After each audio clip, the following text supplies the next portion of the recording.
The Biden-Harris administration has forced DEI initiatives into nearly every agency and program within the federal government. DEI initiatives destroy morale, decrease recruitment, and potentially violate federal law. These initiatives spread divisive and exclusive ideologies in our federal government workplaces, and taxpayers are left footing the bill. For these reasons, I support the Dismantle DEI Act. H.R. 8706 aims to repeal the federal DEI programs across the federal government.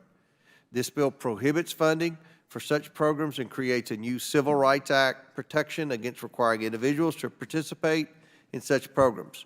The bill will lend legislative support to the incoming Trump administration's efforts to eradicate the Biden-Harris administration's entrenchment of leftist DEI policies in the executive branch. I urge my colleagues to support this necessary bill. I now recognize the ranking member for his statement on the bill. Thank you very much, Mr. Chairman, for recognizing me. I strongly oppose the so-called Dismantle DEI Act of 2024, and I confess that I'm really baffled as to where it's coming from or what it means. It directly overturns 5 or 6 different executive orders by President Biden. I don't have time to go through all of the executive orders that would become roadkill under this legislation, but let's just take one of them, which simply says that there should be equity in hiring for people who belong to communities who have traditionally faced systematic denial of equal treatment under the law. And then illustratively, it identifies disabled people, people who have faced discrimination based on their religion, people who live in rural communities in the country, veterans and military spouses, people from communities of color, individuals from communities that have faced discrimination based on sexual orientation and gender identity, people who face discrimination based on their status as students or not students, people who have limited English proficiency, and pregnant women, as well as people who face discrimination based on older age. Now look, the Biden-Harris administration, as you say, has made it a priority to bring in more veterans, military spouses, people living in rural communities, people who are parents, older Americans, people who have faced discrimination, and so on. That's because we're a lot stronger when we include everybody. That's what I understand these efforts are all about. A federal workforce that actually reflects the diversity of our country makes us stronger. And the largest employer in the United States has a responsibility to lead the way and to model what it means to be open to everybody. We know of our history where lots of the groups that I just mentioned were by law or by custom or simply by discrimination excluded from participation in the federal workforce. And we know that that's been true of African Americans. We know it's been true of Asian Americans. We know it's been true of Hispanic Americans. There's been discrimination against pregnant women, and so on. So all these executive orders do is to articulate a policy that's based on federal law now, because it's against the law to discriminate on the basis of all of those different categories that I mentioned. Now, that's my first serious objection I have looking at this legislation, which I don't believe we've had a hearing on. Please correct me if I'm wrong, but I don't think there's been a hearing on it. Here's my second major problem with it. It not only says we're going to dismantle any effort that's taking place in every agency and department of the federal government to make sure that hiring is taking place consistent with American law and American values. But then it says anybody who was working in one of those offices suddenly becomes ineligible to be rehired or reassigned anywhere else in the federal government. And I've never seen something like that. I mean, but, you know, we can have the policy debate about whether or not it's, you know, good to have an HR effort that opens the doors to everybody and consciously tries to do that. But if you decide that you want to do a U-turn on what the Biden-Harris administration has done, I just don't see how you can turn it into a permanent scarlet letter for people who were assigned to those offices or who went to work in those offices to never get a job again in the federal government. I mean, that's remarkable. That comes very close to being a bill of attainder in the Constitution. I know a bill of attainder applies only to affixing a criminal stigma or penalty to someone. This affixes a professional stigma or penalty, a real scarlet letter to somebody who's just been doing their job. They might have been doing a great job at it, but suddenly we're declaring them a pariah, someone who is in exile from the federal workforce that they may have given 5, 10, 15, 18, 20 years to. That just makes no sense, and I would love to have somebody explain the logic of doing that. Imagine a veteran, say who's a doctor, I know someone who's a doctor, who then, in the VA, who then goes to work in a diversity office to make sure that the VA is hiring diverse members from the field of veterans in the country. Well, now we're saying we're going to close down your office, we're going to shut down your operation, we're going to send the message that all efforts towards diversity and inclusion stop, and then we're going to say you can't go back to be a doctor at the VA hospital, or you can't get a job even in another agency or department. You can't go work at the transportation department. You can't go work at HHS.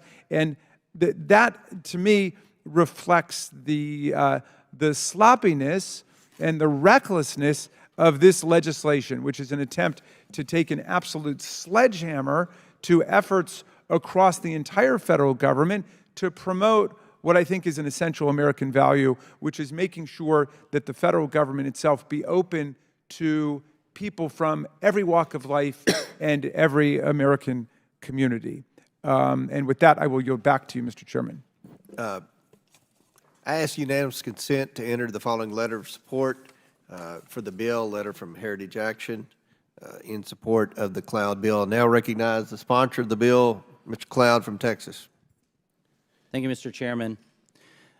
Diversity, equity, inclusion are three words that don't necessarily mean what we think they mean. And in spite of the altruistic motives of some of the purveyors of it, diversity, equity, inclusion, as it's been initiated in our federal government as an ideology, seeks to categorize individuals based on their immutable characteristics. It is a rejection of the principles that people should be judged on the content of their character and their individual achievement rather than their sex, race, national origin, or ethnicity. DEI is a huge step backwards for our country. It has taken generations, not to mention a civil war, a civil rights movement, to move past a stain on our nation's history. But we have made tremendous progress. But to codify discrimination in an effort to remove discrimination is a woeful initiative and would undo generations of progress we have made as a nation on this. Every tear, every drop of blood, the sweat of our founders, our forefathers that have fallen would be in vain for us to continue and to reverse the path that we have. True justice is blind. It should not consider race or sex. And it's the duty of us as lawmakers to write just laws, and it's the duty of the executive branch to be just in administering them without deference to race, creed, religion. Yet the Biden administration has pushed through DEI initiatives into every policy and government department. What this bill seeks to do is really three things. It seeks to close the DEI offices that have been set up in virtually every single agency. And as well, this federal government has pushed these policies and sort of force-fed them on the American population by requiring that anyone who does business with the federal government, contractors, also have to adhere to these DEI policies, as well as the grant writing process. So this would write what may be a well-intended policy, but has done great harm to our country. It's been very divisive. A new report from Do No Harm counted 500 DEI actions that the Biden administration took place or planned to take. DEI ideology simply does not work and only serves to divide our country. DEI ideology also results in absurd government-funded programs and has been a complete waste of taxpayer dollars and is dangerous, as sometimes people who do not have the competencies to carry out the job are placed in jobs for DEI reasons. It is time for us to unwind this bureaucratic initiative and to restore a functioning government that does not give preference to race, sex, or any of these characteristics. Thank you, Chairman. Would the gentleman yield for And a I yield question? back. Would the author yield for one question? Sure. Well, I'm just curious if you would explain the meaning and import of the provision that would make someone who works in one of those offices ineligible for rehiring or reassignment in a federal department or hiring somewhere else. They could reapply for another office. What we are not going to do is take an office that has been stood up for the purposes of DEI and mandate that the federal government has to somehow find a place for people who have, if they are there as and their credentials are to be a DEI officer, we do not have to find a way to place them somewhere else. These were initiatives that were placed by the federal government and or by the executive actions of the president, and they need to be pushed back on. Thank you, Okay. Chairman. I yield back. If I could I just pursue that for 1 second? Okay, I yield it back to the chair. Thank you. Yields back. Do any other members seek recognition? Ms. Stansberry from New Mexico. All right. Well, thank you, Mr. Chairman and Ranking Member, and to the gentleman for bringing this bill before this markup here today. I will have an amendment on the bill later on in the debate, but, you know, as I say often in this committee, I'm a former federal employee. I used to work at OMB. One of OMB's jobs is to help manage the federal workforce. They work very closely with OPM, and we deal a lot with, you know, the regulations and the legal system around federal employment. And I really want to emphasize the comments that were made by the ranking member about how unusual this bill is. You know, we just had a letter introduced into the record from the Heritage Foundation that is supporting this bill because of misguided efforts to essentially stoke segregation, division, and create a victim-oppressor narrative, essentially, is what this letter of support says. But what is particularly peculiar about this massive bill that's been introduced, and I want to note that the co-sponsor of this bill, or this primary sponsor of this bill in the Senate, is Mr. J.D. Vance, our Vice President-elect, is it literally, as the title says, is about dismantling diversity, equity, and inclusion programs in the federal government. It revokes executive orders, it amends the Civil Rights Act, and it amends other parts of the federal code that protect our federal employees. And then it has this peculiar section that the ranking member talked about, which is actually essentially creating lists of federal employees and contractors that would never be eligible to work for the federal government again. Now, we have a word for that in common parlance. We call it blacklisting. And blacklisting comes from the 1950s, when here in this House of Representatives, there was a Committee on Un-American Affairs that was convened under Joe McCarthy. The purpose of that was to purge the federal government and to accuse federal employees and blacklist them from future federal employment. So I'd like to say, welcome to the new House Committee on Un-American Affairs and to the new McCarthyism, because we have arrived here today Will the with this gentlelady bill. yield? So let's talk about Will the what gentlelady yield? exactly is trying to be accomplished No? by this bill and by the upcoming administration, which the Vice President-elect is participating in here.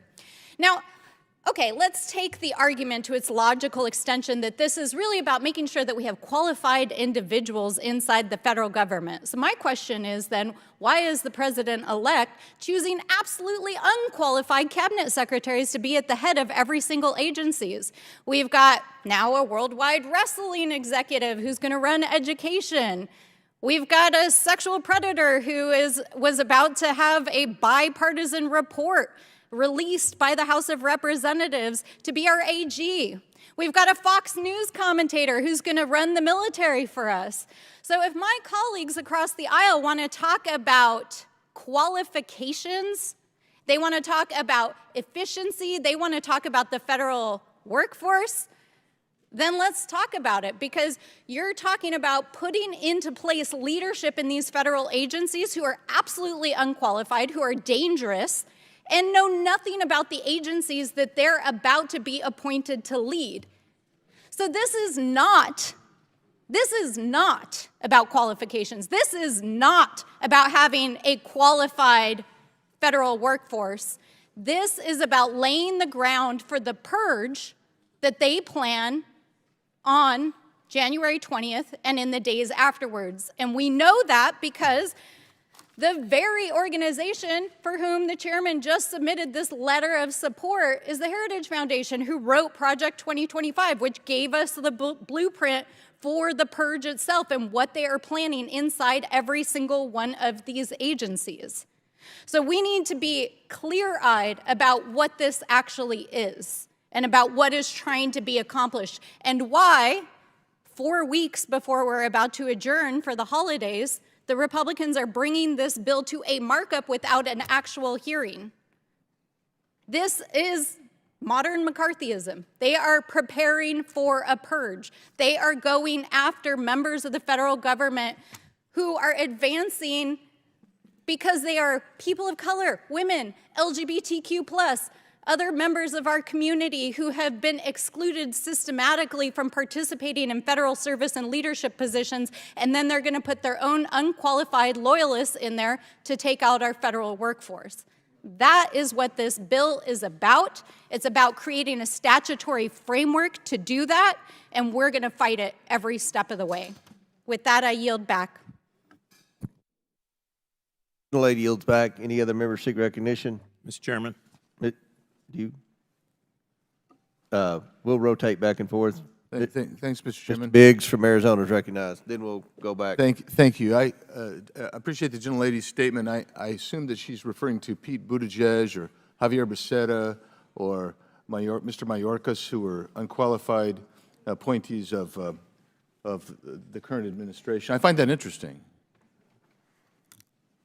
But I also find it interesting because this bill it has some interesting things in here. The first section, Section 1201, or Section 3, which is 1201, says that you cannot discriminate for or against any person on the basis of race, color, ethnicity, religion, biological sex, or national origin. That sounds, you're going to read that to my constituency and most Americans, I think they're going to say, hey, that's not a bad idea.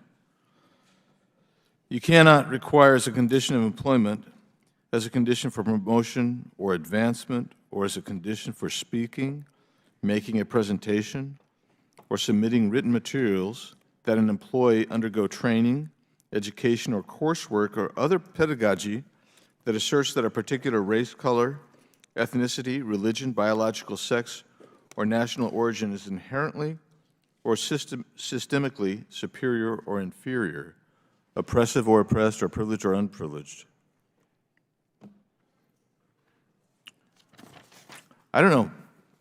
As we look at this, you can either celebrate moving together unitedly as the United States of America, we as a people, where we accept each other and try to move the country forward, or you can say, well, look, we're going to divide everybody. And that's what has happened under this administration through the codification of these executive orders. Oh, they haven't been codified, but through these executive orders, which are designed to actually separate instead of bring people together. That's a shame. And I respect that we have differences across the aisle on this issue, but I hope that one day we really will be a united country, united, and I think this bill is trying to make the point that systemically established these executive orders have done the exact opposite than that. So with that, Mr. Chairman, I'll yield to the gentleman from Texas if he needs the time. Thank you. There was an insinuation that this is McCarthyism, that it creates some sort of list. I would challenge the questioner to find that in the bill text. It is simply not there. The bill says that, and I will quote, that the head of a federal agency that closes or terminates or winds up a program or office under the paragraph shall undertake an appropriate reduction of force. So if we have stood up an agency for the purposes of DEI, that we will reduce that force load on our federal government for the same amount that it was at. It went on to say it may not transfer, reassign, redesignate any employer or contractor with a position or function that is eliminated.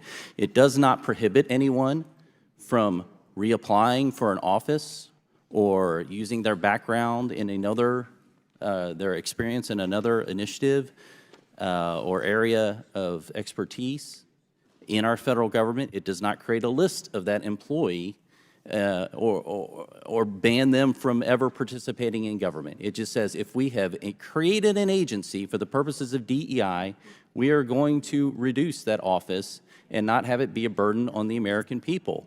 If we hired people for the purpose of something that we are not going to be doing anymore, the public service, as we all know, in our offices is not a right. It is a privilege, and if there's a need for that office, then great, but being employed for the purposes of something doesn't automatically guarantee you continued employment in our federal government unless you're meeting a need that provides an ROI to the taxpayer, which this does not. Gentleman yields back. Who else seeks recognition? Mr. Garcia? Or Mfume? Yeah. Okay, Mfume. Thank you very much, Mr. Chairman. I'm going to stand in strong opposition to this, and I look forward to the larger debate both in the committee and certainly on the floor. I just think it's a bad way to go about trying to solve a problem. And, you know, when I look at this, I have to look through the lens of history in terms of how we got here. And so for me, historically, this really all found its weight in trying to deal with a very real American problem of discrimination and servitude. For me, this was about a race of people who had suffered, endured, and survived 2 centuries of slavery, oppression, deprivation, degradation, denial, and disprivilege. And so the culmination of the act of Congress on July 2nd, 1964, with President Johnson, was to put in place, once and for all, the gateway to that opportunity. And so that has put us on a course of evolution. This initially was about Black Americans. That umbrella opened over the years, and it went on to include other defected or affected groups, Latinos, the disabled, gay Americans, and I could go on and on and on. If this is all about President Biden's executive order, then I would strongly suggest that it ought to be a executive order that countermands that goes against it, if that's the goal you're trying to get to. However, stepping and wading into this as the Congress to now amend that 1964 Civil Rights Act sends the wrong message, whether intended or not, to most affected groups. And I can tell you it definitely sends the wrong message to black people in this country. I don't think that this is going to cure a situation that, quite frankly, has yet to be proven to me that it exists. And so if we follow the mandates of Project 2025, and if we are reducing force, threatening federal employees by changing Schedule F requirements, doing other things that put us on a slippery slope, I don't want to be a part of that. I really don't.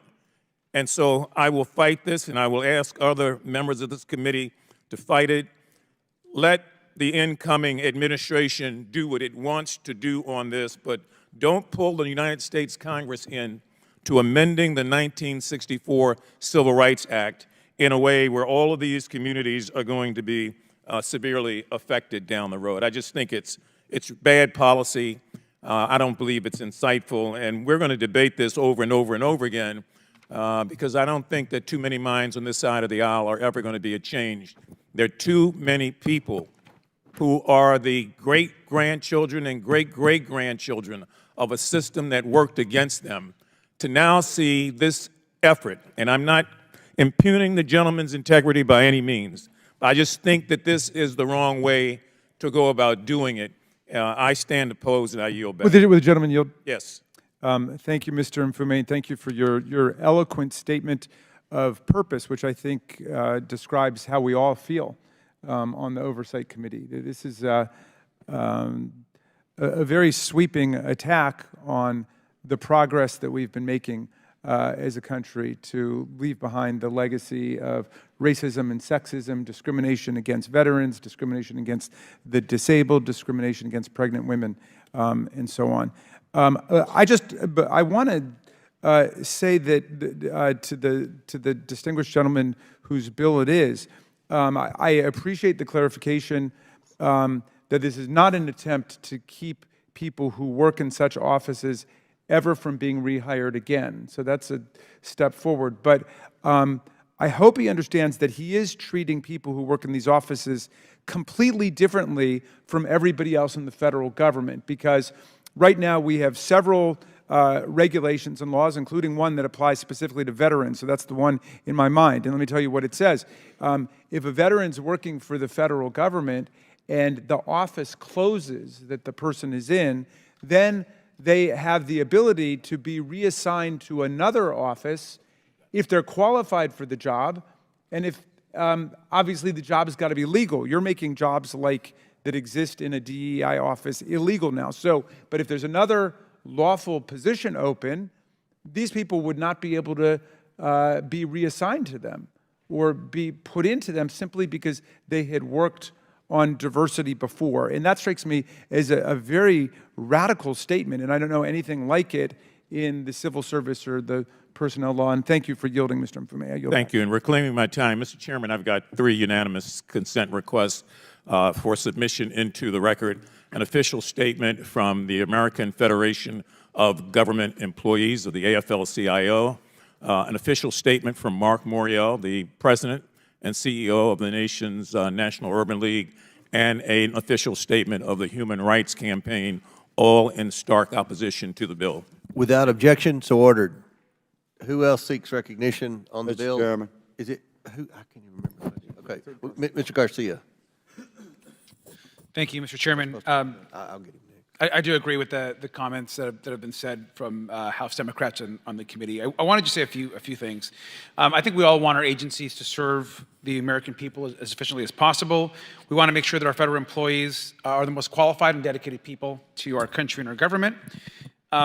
When I was mayor of Long Beach for the last 8 years, I had a workforce of about 6,000 people, including an incredible police department, firefighters, an efficient port. And one thing that I'll tell you that folks in my community value about working in our city was that they were working with diverse personalities, diverse people, folks that they learned from, that they made their work better, and vice versa. And so we know that inclusive workplaces actually also retain and are ways to recruit top talent. And so this type of actions and this bill does exactly the opposite of that. And in fact, I believe we will recruit less qualified individuals when you start removing incentives for diversity and for creativity in the workplace. And clearly this bill has nothing to do with good government. There's no common sense. And unfortunately, it's about purging, in my opinion, Donald Trump's enemies. Now, if the majority wants to make sure that our government runs more efficiently, they should start, and certainly the president-elect should start by actually appointing qualified people to run these government agencies. I mean, the nominee so far has been quite embarrassing as we've heard them from the president-elect. I mean, you have a Fox News personality for defense secretary. You have RFK Jr., who doesn't believe in vaccines, for Health and Human Services. You have Tulsi Gabbard, who has praised dictators and essentially, in my opinion, is a Russian propagandist for our intelligence services. You have Matt Gaetz, who has been accused credibly of sexual misconduct and a bunch of other horrific actions. These are the people, by the way, who the incoming administration would actually bypass security clearances, FBI tests, yet many of these same managers that are in these current agencies are required to take those same exact tests and exams. And so I think this is incredibly hypocritical when there are same members of this committee who are praising those agency heads that are going to be coming in who have little scrutiny, and yet they want to remove important programs around diversity, around supporting all people, around uplifting equality within our government. So I strongly oppose this bill. I think this is moving us completely backwards and quite frankly violates a lot of the progress that we've made in the civil rights era. And so with that, Mr. Chairman and our ranking member, I yield back. Chair now recognizes Mr. Higgins from Louisiana. Thank you, Mr. Chairman. To my colleagues on both sides of the aisle, I'm an original co-sponsor of this bill, and I've noted some of the comments here, and I believe we should take a step back and ask ourselves, you know, what do we seek in our republic regarding individual rights, liberties, and freedoms? And do you believe in those core tenets of our republic or not? We have an opportunity before us with this bill to push back against it. The ranking member mentioned a sweeping attack. Yes, this is what we have suffered. We have suffered as a nation, a sweeping attack against equality. That's exactly what we're fighting against. Another colleague mentioned oppression and degradation. It's exactly what we're pushing back against. This is a bill that eliminates government-sponsored oppression of individual rights, liberties, and freedoms in the land of the free. Freedom of opportunity, not result. And reflecting upon the gentleman's comments of our former colleague, former Representative Gaetz, he's not here to defend himself. So let me speak on his behalf for all Americans accused of any crime at any level. I refer you again to our Constitution. Every American has the right to be recognized as innocent until proven guilty. Representative Gaetz has certainly demonstrated that he is a brilliant litigator. He's represented the interests of his district, and his own principles will sometimes vary from mine. He and I have very different opinions about some things. He's a highly qualified and brilliant man. And to attack him with accusations by name in this committee is wrong. The man's not here to defend himself. So I support the bill, Mr. Chairman. It is quite simply a strong response to the oppression of our individual rights, liberties and freedoms as Americans, regardless of color or creed or political affiliation or where you stand upon the economic strata, what your background is or your heritage.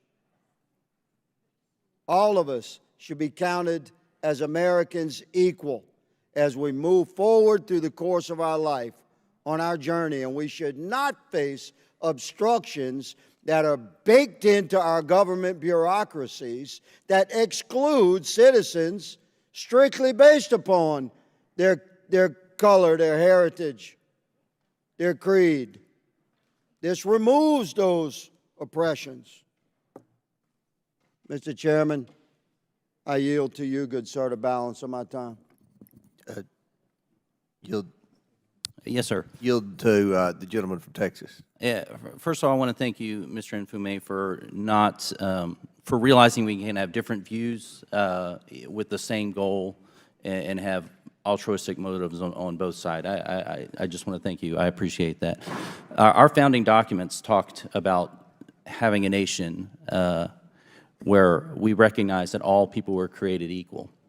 Martin Luther King talked about that being a promissory note because, as we know, that had not always been the case and has not always been the case in our country. And it took too long and has taken too long for us to get where we need to go. But he also said that we shouldn't use the results of segregation, and I think we could also say discrimination, as the justification for future segregation or discrimination. That's what this bill seeks to do. It seeks to reverse some of the policies that have, instead of looked at merit or qualifications or the like, and institute a policy where you are hired on those things instead of where the first thing we look at is factors about our character, our personality, our skin color, our sex, whatever the case is in qualifications for a job. And I'll just point out, you know, there's many of these examples, but the Air Force's Diversity and Inclusion Resource Book has recommendations for unconscious bias, race-specific learning, cognitive diversity teaming, general diversity and inclusion and belonging, and it includes a book title called White Rage. This is the kind of things that are going. We should not discriminate at all in our government. This bill supports that, if you read the first title. And we just do not want to go down the path where we've spent decades and literally generations moving away from these sort of discriminatory practices. The idea is not to codify these as we continue to move forward and work toward a more perfect union. Thank you. Would you yield? Would you gentlemen yield? My time's up. It's not my time either, but it's up to the chair. I'd be happy to. Yeah, if you do you want to yield? Yeah, go ahead. Sure. Yes, sir. Would the gentleman agree that what this bill does, in essence, is to come up with a new definition for discrimination? I do not agree. Well, then if we use the old definition, the bill is way out of line, in my opinion. And the notion about government-sponsored oppression, which my colleague from Louisiana talked about, for me, government-sponsored oppression was the Black Codes. For my parents, the Dred Scott decision, the Runaway Slave Act. I mean, that's going hardcore to when the government is actually sponsoring oppression. But if we're talking about doing away with diversification initiatives, this is an axe. This is not a knife. It's not pinpoint. It's an axe, just to do away with everything under this new discrimination, which leaves a lot of people unprotected, a lot of people out of work, government employees and private sector employees to some extent. But most of all, it doesn't solve the problem. It doesn't deal with the real problem of discrimination, racism, and the things that we have come to abhor and say and pledge that we're all against. This is just so broad that I believe that, as I've said before, I'm going to stand in opposition to it. And I can only talk about this from my perspective as a black man living in America. And I'm telling you, it's the wrong thing and the wrong way to do it. And I would strongly suggest, as I said, and I'll yield back, the gentleman who's kind enough, and the chair, I really believe that in this instance, the Congress should not be wading in to amend the Civil Rights Act of 1964 because of an executive order by a president that you may or may not like. That ought to be undone, I think, by another executive order if you're going to do it that way. But to do this, I just can't support. I yield back. Gentleman's time expired. Any other members seek recognition? Ms. Lee? Yeah, Ms. Lee, you recognize. Thank you. Thank you, Mr. Chair. I'm not in favor of the Dismantle Diversity, Equity, Inclusion Act, or what it maybe would more aptly be called the dismantling any semblance of support or opportunity for certain American acts. We know who those Americans are, Americans who have not enjoyed centuries of unfair advantages by keeping others enslaved or segregated or disenfranchised or incarcerated or redlined or gerrymandered or excluded by law. Americans who've lived with disabilities or had their relationships criminalized or their gender expression demonized. If we're being honest here, this bill, which will wipe out every diversity, equity, and inclusion program in our federal agencies, plus those who contract with us, plus those who receive grant money, plus our schools, is nothing new. This is just the final piece of a decades-long obsession with targeting and dismantling anything that might give marginalized people a fair shot, including DEI programs, which honestly started the second the Civil Rights Act passed. Policies like affirmative action and diversity, equity, inclusion are the closest things we've had to the mythical bootstraps that some of my colleagues insist historically and currently harmed communities need to pick themselves up by. After centuries of efforts to keep us out of schools and universities, from jobs and elected office, Republicans targeting these policies are no accident. Why do predominantly conservative white men believe that the success of a black person or the opportunity or access of a black person is an existential threat to them? DEI is not given any unfair advantage that society itself does not already confer on certain Americans. It merely exists to ensure that all other people, that women, minoritized folks, queer folks, disabled folks, have the same opportunities to succeed and thrive in our workforce and our schools as people who have not had those opportunities systematically and legally stripped from them do. Is our country not greater when all of us have opportunities to succeed and contribute and survive? Our success and our survival as a nation is bound together. Diversity, equity, and inclusion programs only exist to band-aid over decades, hell, centuries of discrimination against people's skin color, their religion, disabilities, gender, or sexual orientations, you name it. Contrary to Republican conjecture, remedying past discrimination is not, in turn, a discrimination. And we're not going to sit here and pretend racism is over just because one black person on the Supreme Court agreed that it should be. What DEI does not do is give some kind of magical pass to better jobs, like some of our colleagues are implying. That middle word, equity, does not mean more than or better than. It means treating people fairly and impartially. It means working to fix generational and systemic discrimination to the betterment of all of us in all of our institutions. But instead, Republicans are trying to bastardize the term DEI to be a slur. When Justice Ketanji Brown Jackson was up for confirmation and when Vice President Harris was added to the ticket, they called them DEI hires. They want you to believe that a Harvard graduate with over 20 years of experience, who happens to be a black woman, is not qualified, but a Fox News personality is qualified to run the Department of Defense, and the WWE executive is qualified to run the Department of Education. Let's be real. There is an attempt to create a direct correlation between our race, being a black person, and our qualifications. So much as to say that there is no way to be a black woman. There is no resume that a black person could have that would qualify them unless that black person is a Republican. And there is a quota there. And while all of this has happened at the top level of our government, I can promise you these same things are happening on every single level of government and private sector. But those people don't have a national platform to speak out against discriminatory treatment. Where is a federal worker supposed to turn when another coworker says a racist comment to them in the break room? Where is the same-sex couple who is denied housing supposed to, because of their relationship, supposed to turn? Where is a pregnant woman who was fired for being pregnant supposed to go? Often the only place that they have to give them recourse are the diversity, equity, and inclusion programs.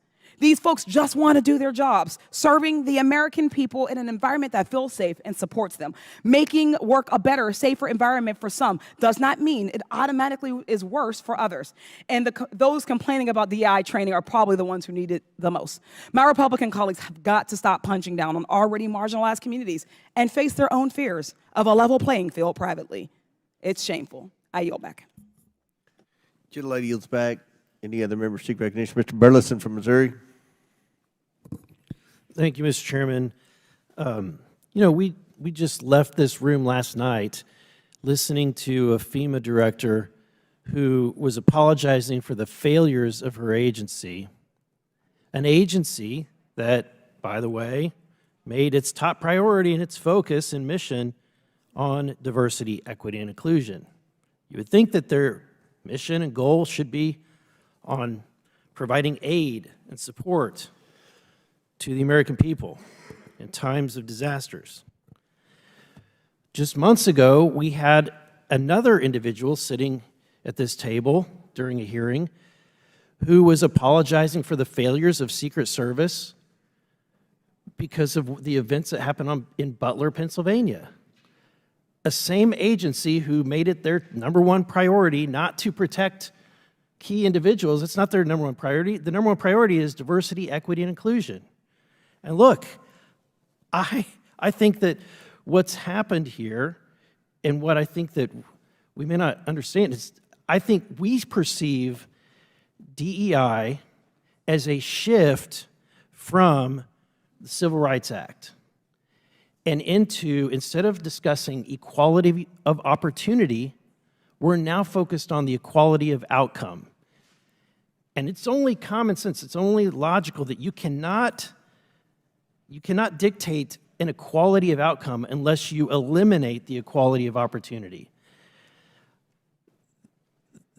This agency has done that. In my opinion, they have moved on from the Civil Rights Act and moved on towards this equality of outcome, which, in my opinion, is shoehorning some form of Marxism into what is a noble cause, which is to try to root out and eliminate discrimination in the workplace. And so that's the motivation behind this, and that's why I'll be supporting it. Gentleman yield. Does the gentleman yield? Someone asked if you. Does the gentleman Ms. yield? Stansberry asked. Okay, no. Gentleman's time's expired. Any other members seek recognition? Yes, Ms. Presley from Massachusetts. Thank you. This bill, titled the Dismantling DEI Act, is an utter disgrace. Having sat and read the text in preparation for today's markup, I have yet another example to tell my constituents about the unserious work of the Republican Party. Now, I'll work with anyone serious about progress who wants to center the people who call this country home. This isn't it. The Committee on Oversight has the broadest jurisdiction in the entire House of Representatives to investigate any topic it chooses, but we are debating legislation that denies the sky is blue, water is wet, and racism is real. The major provision of the bill says to ban anything that acknowledges racism. And a few pages later in the exact same bill, there are multiple provisions discussing the presence of racism. This Republican approach is as predictable as it is nonsensical. On one hand, they're saying that racism does not exist. On the other hand, they are saying there is rampant reverse racism. Well, how do you reverse something that never existed in the first place? Riddle me that.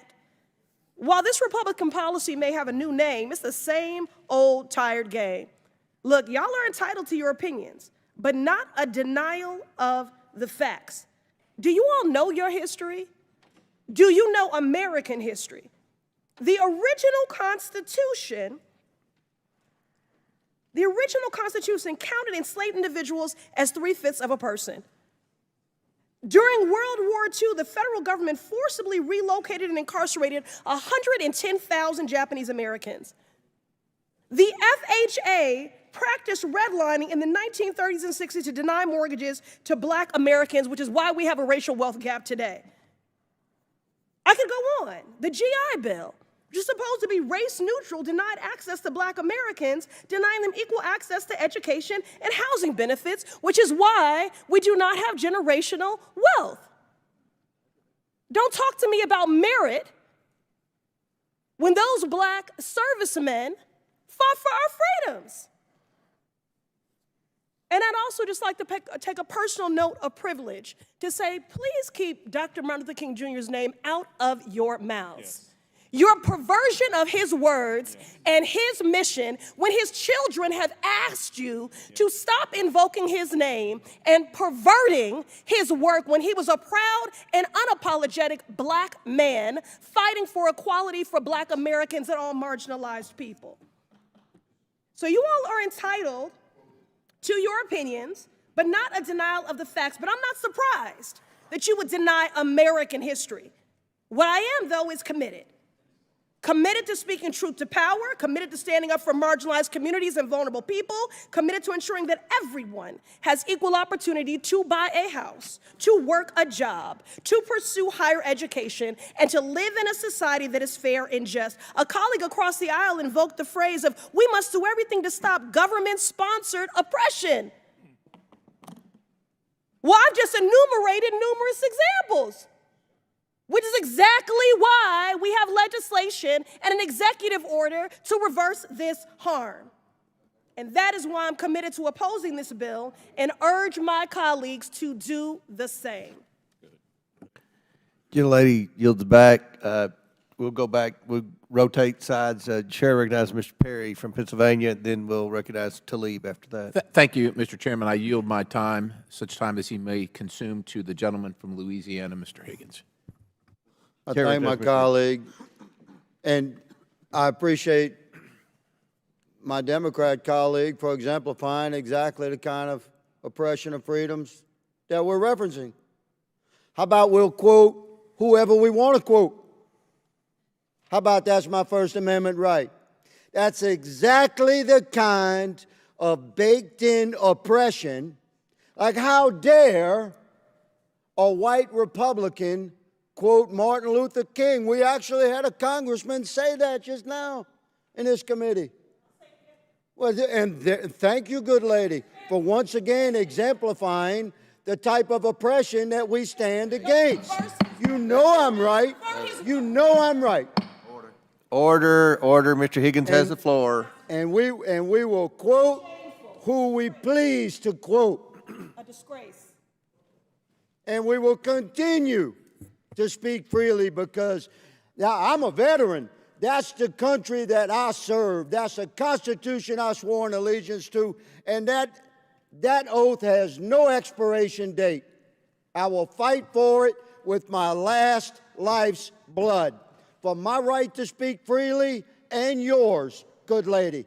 You will never hear me saying, how dare you quote anybody you please to quote. And that exemplifies, America, precisely the type of institutional oppression that my colleague, Mr. Cloud's bill, for which I'm an original co-sponsor, hopes to push back against. But Mr. Higgins, have you read your own bill? Have you read your own bill? No, Because it no, is trying to regulate lady. speech. It is actually Hey, Ms. regulating Stansberry, you're out of speech. order. Ms. I yield Stansberry, back you're to out of Mr. order. Perry. It's Mr. Perry's time. Chair recognizes Mr. Perry. Thank you, Mr. Chairman. I yield the balance of the time to the gentleman from Texas, Mr. Cloud. Mr. Cloud. Thank you, Mr. Perry. I'll just say, I think this is what makes progress hard on this front. The idea that we can't have a conversation on government policies that have been put in place. My intent, in my opening remarks, I acknowledged many of the things that have been talked about, the stain on our nation's history that we have in some ways moved past, but there will continue to be work to be done. It's sad and sickening that in a fallen world, in a nation as diverse as ours, and we are one of the most diverse nations in the world, there still remain people who cling to old, racist, ignorant ideologies. My concern is that the way this has been implemented into many of the agencies in our federal government, this has been listed as the #1 agenda in agencies that are supposed to be doing other things. Yesterday, Mr. Burleson mentioned FEMA. And one of the things is they're trying to weigh someone's religion and how they give out aid. That's crazy. That kind of stuff shouldn't be happening in the United States of America. There's research that's gone into this. Journalist and researcher Jesse Singal wrote in the New York Times that there's very little evidence that many of the initiatives work.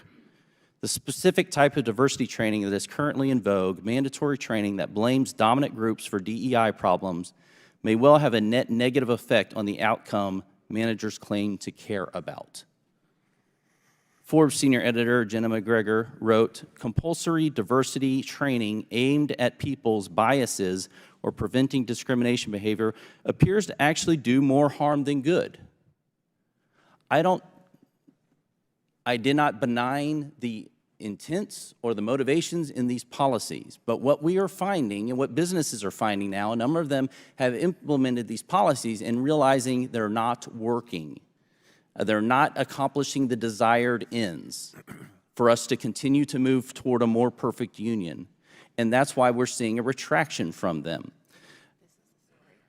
My concern is getting our federal government to a place where race and sexism and all these things are not the first thing we look at in our hiring, in our grant writing, in our contracting. I think it would make us a better country.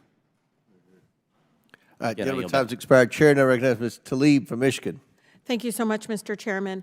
You know, I sometimes remind people I grew up in the most beautiful, blackest city in the country, the city of Detroit, because I need you to understand sometimes your lens becomes different when you're in a community just embodied with the constant, I think, struggle of not really, because you will never truly understand what it means to be black in America. Never. You have to acknowledge that. If you don't, I don't think we'll ever be able to pass. You have to know. I believe it in my heart that you do. And, you know, this black pastor told me, you know, I'm sitting in the pew, of course I'm sticking out, and Pastor Bland Jr. looks at me in the audience, and I just felt like he was just looking at me, but, you know, if you're a good pastor and you know what you're doing, you always think he's just talking to you. And he said, you know, our country is not divided, it's disconnected. And when I think about that, I think about the fact that we continue to disconnect because we allow segregation to live and breathe in a way because, you know, people are more comfortable that way, right? You hear people say, well, that's not my fault. I'm a better public servant, a better American, and everything because I went to a beautiful, diverse high school, you know, because where I lived, that's the high school you had to go to. We all went to those neighborhood high schools. There was something beautiful, though, because I went to school with Hungarians and Polish and Latinos and black folks and Muslims and I mean, just all different kinds of backgrounds of people from all different likes. And it was something I think that many of our neighbors across the country will never, ever really experience, and I think it keeps us divided. When I think about this bill, I think about not just, obviously, the importance of diversity and inclusion and trying to make sure that our government is reflective of who we serve. But many of the people we hire, it's also their lived experience. Their lived experience is going to have them lead with some sort of compassion that we'll never again have similar because we haven't lived the life that they have in our country.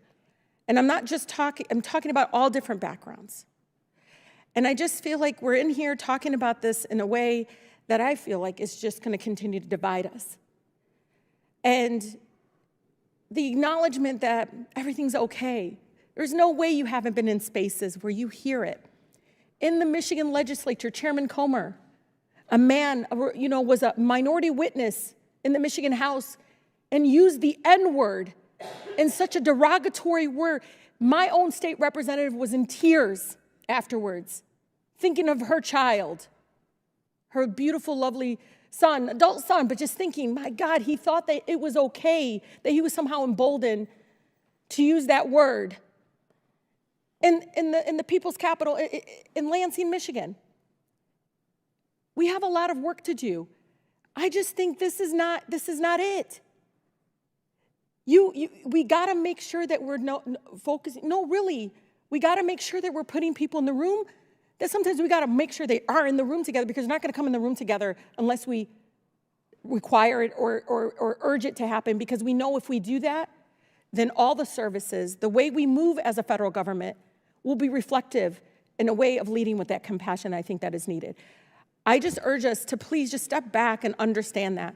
And I'm not going to tell you, you know, I fully understand like where you're, I just know that there's no way you don't know that racism is very clear in these spaces, especially here in an institution that wasn't ready for someone like me. And sure the heck sometimes isn't even ready for the American people, our own neighbors across our country, that will have to be inflicted in coming to get whatever services. God, it's something beautiful if they can look at somebody that is reflective of them and understand their lived experience. And I think we're getting farther away from that. And I know you don't see it, but I'm an attorney. I read this. You're going to allow these protections to fall apart when you do this kind of legislation. You know you will. It'll allow these protections to fall apart because you're going to allow people to get fired. Fired solely because you're dismantling, again, a policy and a process of creating a culture, again, that's reflective of our country. With that, I yield back, Mr. Chairman. I yields back. Any other members seek recognition? Which one do you want, Crockett or Moskowitz? Frost. I'm going by Mr. Raskin. Moskowitz. So, recognized. So I really have a question for the sponsor. So I've been sitting and listening and trying to hear your intent and talking about discrimination.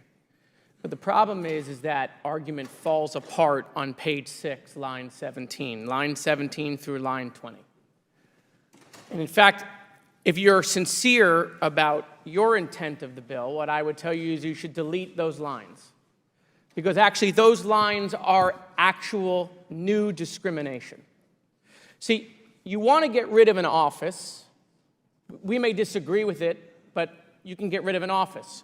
You want to change policy. We may disagree with the policy you want to change, but here actually in those lines, you are creating second-class federal employees. You're creating new discrimination. May not transfer, discrimination. May not reassign, discrimination. May not redesignate any employee, discrimination. Those are protections that every other federal employee in every other office in the federal government gets. It's a right and a privilege that they get. But you're going to remove that from these people, not an office. Fine, I disagree with it, but it's an office. Not a policy. Fine, we disagree with it, it's a policy. This is people now.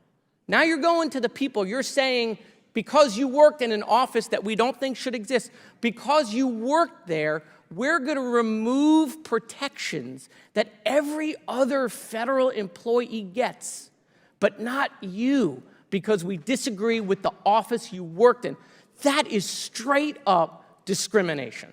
And so listen, if you're serious about wanting to change the office and the policy, you should remove those lines, because the entire argument falls apart when you want to treat the people who work there completely different than anybody else. And I'm happy to yield the rest of my time to the ranking member. Thank you so much, Mr. Moskowitz, and thanks for that powerful statement. That was the thing that jumped out at me when I first read this. This wasn't just a change in programmatic direction. It was an attempt to strip federal workers who were doing nothing other than their job, as it was defined to them and described to them, of essential civil service protections that occur to everybody who works in the civil service. And again, there's a general regulation that deals with that. There's one specifically for veterans, saying if a veteran is working for an office, say it's one of these offices that closes, that veteran has the opportunity to be reassigned to another job that he or she is qualified for, doing not the same work, but the new work of the new office. And yet, this seems to paste a scarlet letter on them saying, you worked in now the politically incorrect, ideologically disapproved office the reviled DEI office, and now you're going to have less rights than everybody else in the workforce. You'll be fired. And it does sound like from the author, at least they could reapply. I think it would clearly violate equal protection in the First Amendment for them not even to be allowed to reapply. But why would we set up a two-tier system where there are people who work in the federal government and then people who worked in the federal government for DEI? And it does, I think, cast a pall over the whole legislation, which obviously is touching, a lot of nerves. And, Mr. Cloud, I respect, the spirit with which you offer this legislation, and I respect the fact that you are not in denial of what so many of our members want to point out, which is that our history is one that begins, of course, with slavery and the denial of rights of African Americans. In the Dred Scott decision, Chief Justice Taney, unfortunately of Maryland, said that the African American has no rights that the white man is bound to respect. And then even after the Civil War, we fought a whole war to overthrow the system of white supremacy, to emancipate people from slavery. Still, the Supreme Court said in 1896 in Plessy versus Ferguson that it was perfectly okay for government to segregate people according to local racial customs. And we know that that means discrimination and second-class services. So the legislation you offer is part of a long history and goes back to the Civil Rights Act of 1964, the Voting Rights Act of 1965. I'll yield back to you, Mr. Musk. Just reclaiming my time. And so I would want the sponsor to answer that question because, look, if Donald Trump were to create a new agency, right, and years later, when we get power back, if we were to eliminate that agency or eliminate that office, but we then said those people who worked in this area of government that we disagreed with, they're going to get less rights and privileges than every other federal employee, you would be jumping up and down that we were treating Trump supporters different. And so what I'm saying to you is, if your intent is to change policy, and if your intent is to eliminate an office, we may disagree with that, but don't punish the people who work there and treat them different than everybody else, and then say this is about trying to change discrimination. I yield back. All right, gentlemen, time's expired. I think we go back and forth. Do you want me to answer? If you want to answer the question, feel free. Sure. The first thing I would say is sometimes in Washington, and this is a bipartisan issue, we can tend to think that the American people exist to support the federal bureaucracy. I do not adhere to that belief. I think the bureaucracy exists to serve the American people. Having said that, we do want our federal workforce treated right and properly and justly. I would point out that this legislation does what it upholds the Civil Rights Act. The first title, it goes through and virtually says the same definitions about what discrimination is. The reason and the intent behind that is, and I'll give you one example, the Department of Health and Human Services currently has 294 DEI employees costing the federal taxpayer about $38.7 million in taxpayer funds. Now, we can debate whether we think the program or the office has merit. My viewpoint is that for all what the altruistic purposes may have been, as some of the quotes and studies I've read, it's having even an adverse effect at best, or at best it's having a negligent effect and possibly having an adverse effect toward the stated goals. So having said that, I'm thinking, okay, in the example of HHS, we have a $38 million office that is actually having an adverse effect, and that $38 million burden shouldn't be on the American taxpayer. That's how my calculus is working. I did not, Mr. Garcia, I wish he was here because he made the comment that we were trying to get rid of DEI officers because we were going after Mr. Trump's enemies. His words, not mine. I did not view DEI officers as Mr. Trump's enemies. That was a new idea to me, a new concept that apparently he thinks that DEI officers are Mr. Trump's enemy. I think that would be an issue if they were. I didn't think that they were. But having said that, you know, if you wanted to offer an amendment and that would help you get to support of this bill. If you thought that would make the difference, That's the First Amendment coming. That's my amendment. okay. So we can get there. And if it passes, will you vote for it? But I'm definitely voting for the amendment. I'm introducing I mean, for the bill. Oh, well, I'll have to look and see what happens to your bill. There are more amendments coming. Ms. Crockett, is she next? Yep. Okay, Ms. Crockett. So many of you know that I practice law, but some of you don't realize that I actually was a business major out of Rhodes College in Memphis, Tennessee. And the emphasis that I got in my business degree was on finance. And as I traveled the country campaigning this election cycle, one of the things that I talked about was this idea that in finance, we always promote this idea of diversity. If you know anything about a portfolio, the one thing that you want to do is make sure that it's as diverse as possible, because at times certain stocks will perform better than others, and they will exemplify various strengths and weaknesses. And together, a diverse portfolio is usually what any good finance person would promote. They wouldn't promote that you solely invest in vanilla wafers, believing that that is going to be the strongest portfolio, but instead they may want to add some chocolate cake and some Twinkies into the mix to make sure that we have the best portfolio, because there will be different preferences by different people, and again, there will be different strengths. But as I sit here and I think about what we say and what I'm hearing as it relates to diversity when it comes to anything outside of making money, and to be clear, we are losing GDP every time we try to push back on this idea of diversity, because all of us bring something different to the table. But you consistently said over and over the word oppression, and every time that you said it, it was almost as if I was hearing nails on a chalkboard, because it seems like you don't understand the definition of oppression, and I'd ask you to just refer to Google to help you out. Oppression is the prolonged, cruel, or unjust treatment or control. That is the definition of oppression.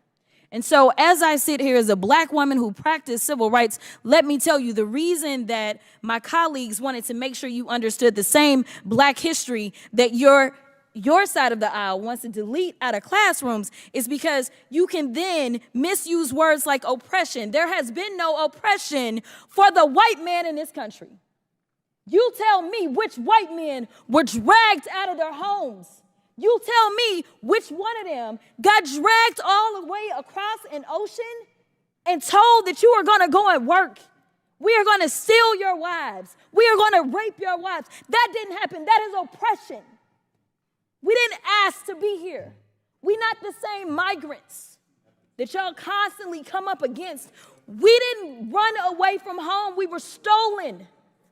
So yeah, we are going to sit here and be offended when you want to sit here and act like, and don't let it escape you that it is white men on this side of the aisle telling us, people of color on this side of the aisle, that y'all are the ones being oppressed, that y'all are the ones that are being harmed.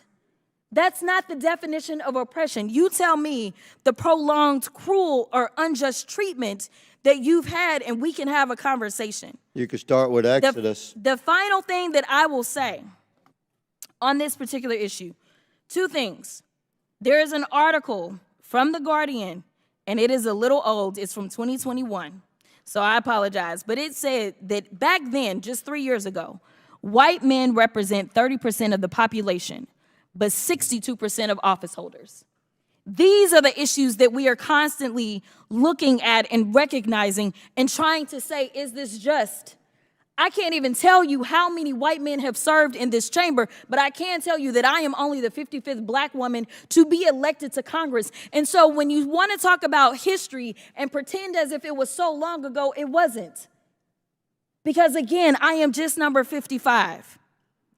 Finally, when we start to talk about what do these numbers do as we're trying to say the diversity, equity, and inclusion is the problem, the reality is that when it comes to financial performance, companies with more diverse workforces are more likely to outperform their competitors. Companies in the top quartile for racial diversity are 35% more likely to outperform their peers on profitability. Companies with diverse executive teams are 25% more likely to generate greater profits. Diverse companies earn 2.5 times higher cash flow per employee. Diversity works. And until you can show me data that says otherwise, I think that we need to go back to being a country that listens to experts and gets out of our feelings and recognizes, again, that racism is real in this country, and until we stop pretending that it's not, we will not solve the problems that we are consistently facing, and that will bring real unity that we seek when we're looking for a more perfect union. Does any other member seek recognition? Seeing not, or do you, okay. Seeing not, what are we doing? For what purpose does the ranking member seek recognition? I have an amendment at the desk, Mr. Chairman. Reserve a point of order. State your point. I'll reserve a point of order. Oh, okay, yes. The clerk will distribute the amendment to all members. The committee will suspend while we distribute the amendment.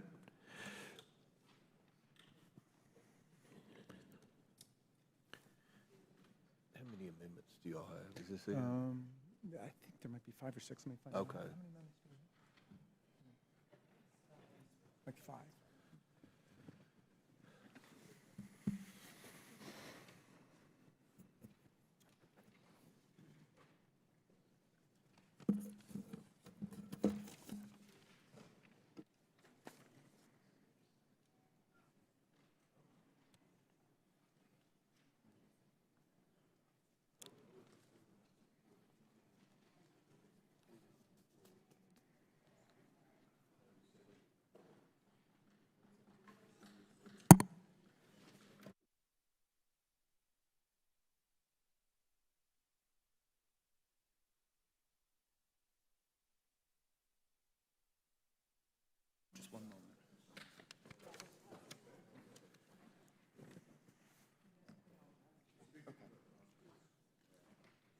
Ready? The clerk will designate the amendment. Amendment to the amendment in the nature of a substitute to H.R. 8706 is offered by Mr. Raskin of Maryland. Without objection, the amendment is considered as read. I reserve a point of order. The ranking member is recognized for 5 minutes to explain his amendment. Thank you very much, Mr. Chairman. This has been an edifying, if often heated conversation we're having today, and I think it's actually befitting. The First Amendment and the Speech and Debate Clause, we are the world's greatest multiracial, multi-ethnic, multi-religious constitutional democracy. And it's not easy. The far more common destiny for countries with different ethnic and racial groups is one of tribal violence and racial apartheid and ceaseless ethnic conflict. So we're getting there. And we have different approaches to how to do it. Some of our colleagues have somewhat dabbled in the language of race silence now, not talking about the past, not talking about what we've gone through, and everything will be all right. Well, that was definitely not the position of the radical Republicans who led us through the Civil War and the Reconstruction period. They passed all kinds of race-conscious legislation in the Reconstruction period. They passed the Freedmen's Bureau with the explicit provision of resources for the purposes of transfer to the recently emancipated black population.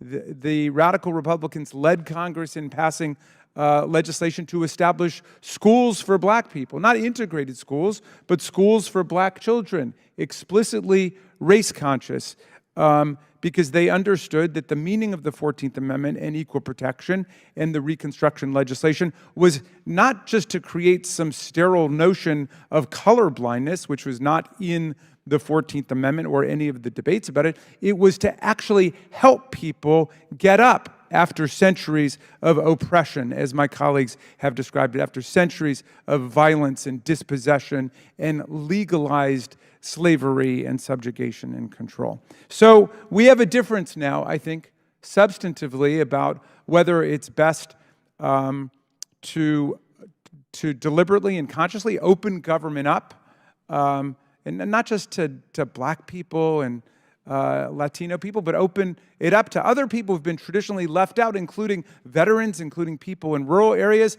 Your legislation would overturn all the executive orders that deliberately try to get the government just to think about getting applicants in the door who come from traditionally disfavored and discriminated against communities. But we understand, all right, we've got an honest difference of opinion about that. But I want to go back to what Mr. Moskowitz was saying, which is even if we disagree about the validity or the utility of these programs, and we think that they've been very successful in terms of opening the government up to the whole country and being very effective and productive for America. But even if we disagree about that, and we're going to change the program, this language is intolerable, which says that people who've worked in those programs have lesser rights than anybody else who's worked for the people of the United States in our federal government. So my amendment would lift the bill's egregious ban on transferring, redesignating, or reassigning employees who work in one of these offices that gets eliminated by the bill. In other words, if we eliminate this language, we treat them like any other federal worker whose job has been eliminated by virtue of federal action. So I think that sends a far better statement about the motivations and the purposes of this legislation, and I think this is one that everybody should be able to agree to. And with that, I submit it to the wisdom of the committee. Mr. Chairman, I yield back. Gentleman yields back.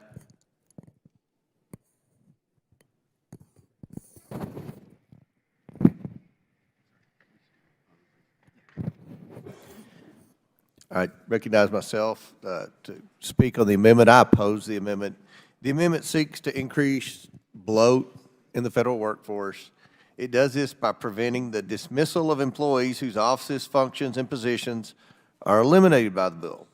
The federal workforce is already massively oversized.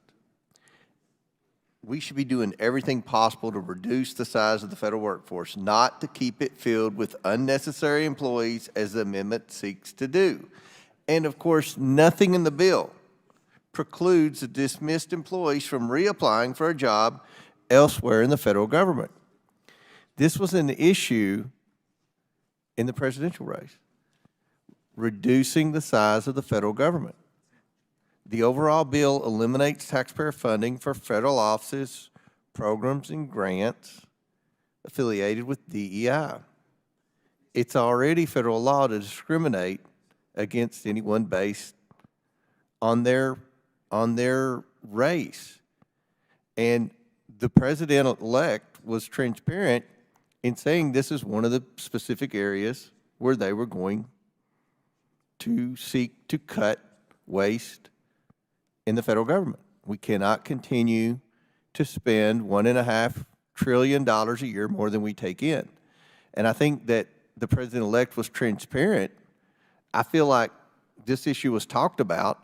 With all due respect to the Democrat nominee, Ms. Harris, Vice President Harris, I don't know a lot of specific things she was going to do as president. I don't think she articulated very many specific proposals. One of the proposals that President Trump talked about was eliminating all the unnecessary DEI. And we've talked about how many positions have been created over the last 4 years. Instead of fighting for bureaucratic jobs, I believe, I represent a poor area. And obviously there are poor minority districts. We should be fighting for investment, fighting for entrepreneurism, fighting for ways that we can lift up communities that have been impacted by poverty, like many of the communities I represent, many of the communities that are represented by minority members. We can do this. And I think that's what the American people want. The government's not the answer. The private sector is the answer. We need to be more efficient in government, and we are going to be more efficient in government. That is the mandate of the American people. So I oppose the amendment. I support the bill. And now I seek, Mr. Moskowitz, you seek recognition? Thank you, Mr. Chairman. So, listen, I have agreement with my colleagues across the aisle on wanting to shrink bureaucracy, wanting to decrease the size of federal government. That's a valid point. I think DOJ is going to try to do that, right? And you're seeing Democrats come out and support that. Chris Coons did that. Senator Coons did that the other day. What this amendment is saying is it's not allowing the federal government to stay the same size. What we're saying is as you eliminate an office, as you change a policy, if there are jobs available that they can transfer to, just like every other federal employee, then they should be able to do that. What you're doing is that federal employees have certain protections and rights that they get. And what you're saying is the federal employees that worked in this office aren't going to get those rights. All these people aren't going to get to stay, right? They're not all going to get to stay. That's not what this amendment is doing. This amendment isn't saying, okay, yeah, change the policy, eliminate the office, but then let everybody stay somewhere else. That's not what the amendment is doing. What the amendment is doing is saying they have certain protections, certain rights as every other federal employee in every other office. And what you're saying is because you worked there, you're not going to get those protections. I'm telling you, it is very dangerous, and I can guarantee you the favor will be returned, because that's how this place works, right? You didn't like the other day that Trump houses were skipped in FEMA. I agree with you. It was unacceptable. They were specifically given less rights and privileges and available federal help because they supported the president. If Trump creates an office that later gets removed, those people who worked in that office should not get less protection. They shouldn't. But that's what you're now saying.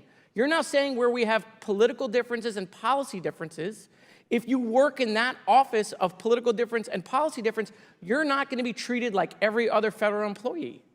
So it's not about keeping the federal government the same size. Don't mix the message here, because I'm with you on that. But I really think you should take the ranking member's amendment. It really doesn't change your bill. It just doesn't allow a new precedent to be started that we're creating different classes of federal employees. Will the gentleman yield for a brief response? Sure. It's your time, correct? It is. Thank you. I think the gentleman from Florida, Mr. Moskowitz, made valid points earlier. He makes valid points now. And having read the sections and sentence that Mr. Moskowitz has referenced, very specifically on page 6, paragraph 2 says no reassignment. The head of a federal agency that closes, terminates, and winds up a program or office under paragraph 1. Then there's subparagraphs A and B. Subparagraph B says, may not transfer, reassign, or redesignate any employee or contractor with a position or function that is eliminated by operation of this subsection. And I believe that the gentleman is stating that if you close down a DEI department and you have a qualified employee that would like to transfer to the construction supervision department, that executive authority within that bureaucracy should be able to transfer that person from the DEI department to the other department. Is that correct? If that job were available. If that job was available, yes. That would be a right that every other federal employee would have. I concur with that concept, but the ranking member's amendment is far more broad. So I'm going to oppose the ranking member's amendment because it eliminates the entire section of 101. But if you were to offer an amendment, specifically what we're describing, I would support that amendment. I yield. Everybody yield back. Any other member seek recognition? Mr. Gett, Mr. Well, we was Moskowitz, now Mr. Cloud. Okay, Ms. Stansberry. All right, thank you so much, Mr. Chairman. I want to rise in support of the amendment and reiterate, but also explicate a little bit on this concept. So, you know, you learn a lot about a bill not only by what it says, but by what it doesn't say. So if the explicit purpose of this bill, like we're just going to take your logical argument here, is to do away with these DEI offices, which you believe are not necessary, which obviously we disagree with on the premise, then why not just be silent about what happens to federal employees that are involved in these offices? But the bill is not silent about them. The bill includes these phrases that the ranking member's amendment is striking because literally the bill has punitive outcomes for employees that work in these offices. And that is what this amendment is trying to strike, is the punitive measures that are put into place. I know that we've already read pieces of this, but one of the sections that it would strike says no reassignment. So the heads of a federal agency that closes, terminates, blah, blah, blah, may not transfer, reassign, or redesignate an employee or contractor. So if this was just like, okay, we're gonna shut these offices down, there's no reason to have punitive language to the employees that would work in these offices. But it doesn't just state it once, it states it twice in the bill.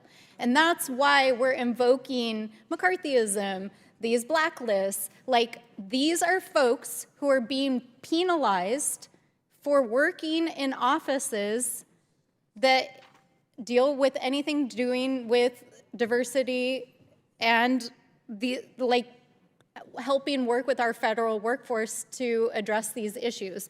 So that is what the amendment is trying to achieve. I also want to just take a moment while we're on this topic, is almost all of the discussion today has been about the first several sections of the bill and basically the federal workforce. But if the stated purpose of this bill was really just about like, oh, we're gonna, you know, change the way the federal government does its DEI stuff, then why on earth does this bill include sections at the end that is tinkering with the entire financial sector? This bill has language in it that says that publicly traded companies on the stock market cannot use diversity as a measure of their boards. And it also says that stockbrokers and licensed folks who work in our financial system cannot engage with that. In addition to that, there's multiple sections in this bill that prohibit federal funding, whether it's grant money or it's money that would go to federal contractors who even discuss diversity. So there were some comments made here a moment ago about, you know, we need to defend free speech. This bill is literally trying to regulate the free speech of the free market, private companies, the financial sector, nonprofits, and our federal agencies. So I appreciate the intent of trying to maybe make the federal workforce more streamlined if I was to give the benefit of the doubt to this. But like, this is a wholesale effort to basically do away with every initiative that has made it possible for women, people of color, and LGBTQ people to participate in the federal government, our financial sector, the military, nonprofits, and in the services that our federal government provides. So I find it laughable that we would even entertain the premise of it. I yield to the gentleman. Thank you. Thank you for yielding. Just going to go back to my point and conversation with Representative Higgins. What the ranking member's amendment does is that language that we just discussed, that identical language appears 3 times in the bill. It's not just there once. I pointed it out once, but it's there verbatim 3 times. So it just eliminates the identical language in the 3 places it's in the bill. It's in the bill 5 times. I stand corrected. It's in the bill 5 times. But it eliminates the identical language. And let me just again go back. You guys won the White House. You're going to be in charge of this. You're going to be the one deciding if they get to transfer to a job. It's going to be Trump people who will get to approve that. All we're saying is don't make them second-class federal employees. Don't create a new subsect of federal-class employee. That's what we're saying to you. Your bill is going to move out of this committee, but this is a weakness in your bill. Any other members seek recognition? I yield back. Yes, Chairman. Mr. Cloud. First of all, I just wanted to thank the ranking member for your kind and generous acknowledgement of history and what Republicans have done in the past to work on this issue. I had thought to bring that up because there's been allegations like we would not want history taught in schools. I would actually want all of history taught in schools. You know, I don't view this as I realize it has political undertones. I think this is an issue of the human condition and heart that needs to be addressed more than a political one, although I'm not ambivalent to the political undertones there. But anyway, in an effort to not raise the temperature, I had not brought that up, but I appreciate you bringing that up and acknowledging that. I also appreciate the intent and what you're stating on the federal workforce. I would be happy to work with you on that. I do think that this amendment goes beyond that on the reassignment provision. If this were, for example, to be the last line of this amendment, strike section 502A2, that would be something I could support. But in its current state, and again, we did not get an advance copy of this, so we're dissecting this live, but it seems to also prohibit the reduction in force, which if we have agencies, if we have workforce that, again, are not required by the American people, I don't think that federal workforce should be discriminated because they worked in a certain agency. In the same way, I don't think that the American people who, while I appreciate the federal government, my first allegiance is always going to be to the American people, I don't think the federal or the American people should have to have the burden of hiring and funding someone just for the sake of them getting preference and priority in transferring. So if we could limit it to that, you know, I could accept that, or we could work. I'd be happy to work with you, but in its current state, I would have to oppose the amendment. Would the gentleman yield? Yes, sir. Yeah, but thank you kindly for the offer. I see what you mean about the language about closing and terminating and undertaking appropriate reduction in force. Of course, if that language is gone, still the whole operative meaning of the bill is to close the program and the office. But you know, that's language that could presumably be, you know, preserved or put someplace else. But what we're talking about is just the impact on federal workers who've done nothing wrong other than their jobs. Presumably, if they did something wrong, they could be terminated for those reasons. But those people, they're not guaranteed a job, but they should have the same opportunities as other federal workers potentially to be transferred or reassigned to another lawful purpose. What you're creating here with the legislation is a statement that this is no longer a lawful purpose to be engaged in various activities you've enumerated. So I'm happy to work with you on that. I don't think it's necessary to say that the workforce can be reduced because obviously it will be if the program's closed, but no problem there. Happy to yield back. Any other members seek recognition? Seeing none. The question is on the amendment offered by Mr. Raskin from Maryland. All those in favor signify by saying aye. Aye. All those opposed signify by saying no. No. In the opinion of the chair, the noes have it, and the amendment is not agreed to. The question is now. Could I just seek a roll call vote on that, Mr. Chairman? Okay.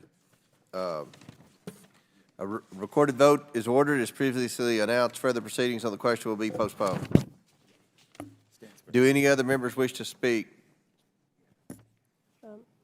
Ms. Presley. Mr. Chairman, I have an amendment at the desk. have the clerk will distribute the amendment to all members. We will pause so that members have a chance to read the amendment.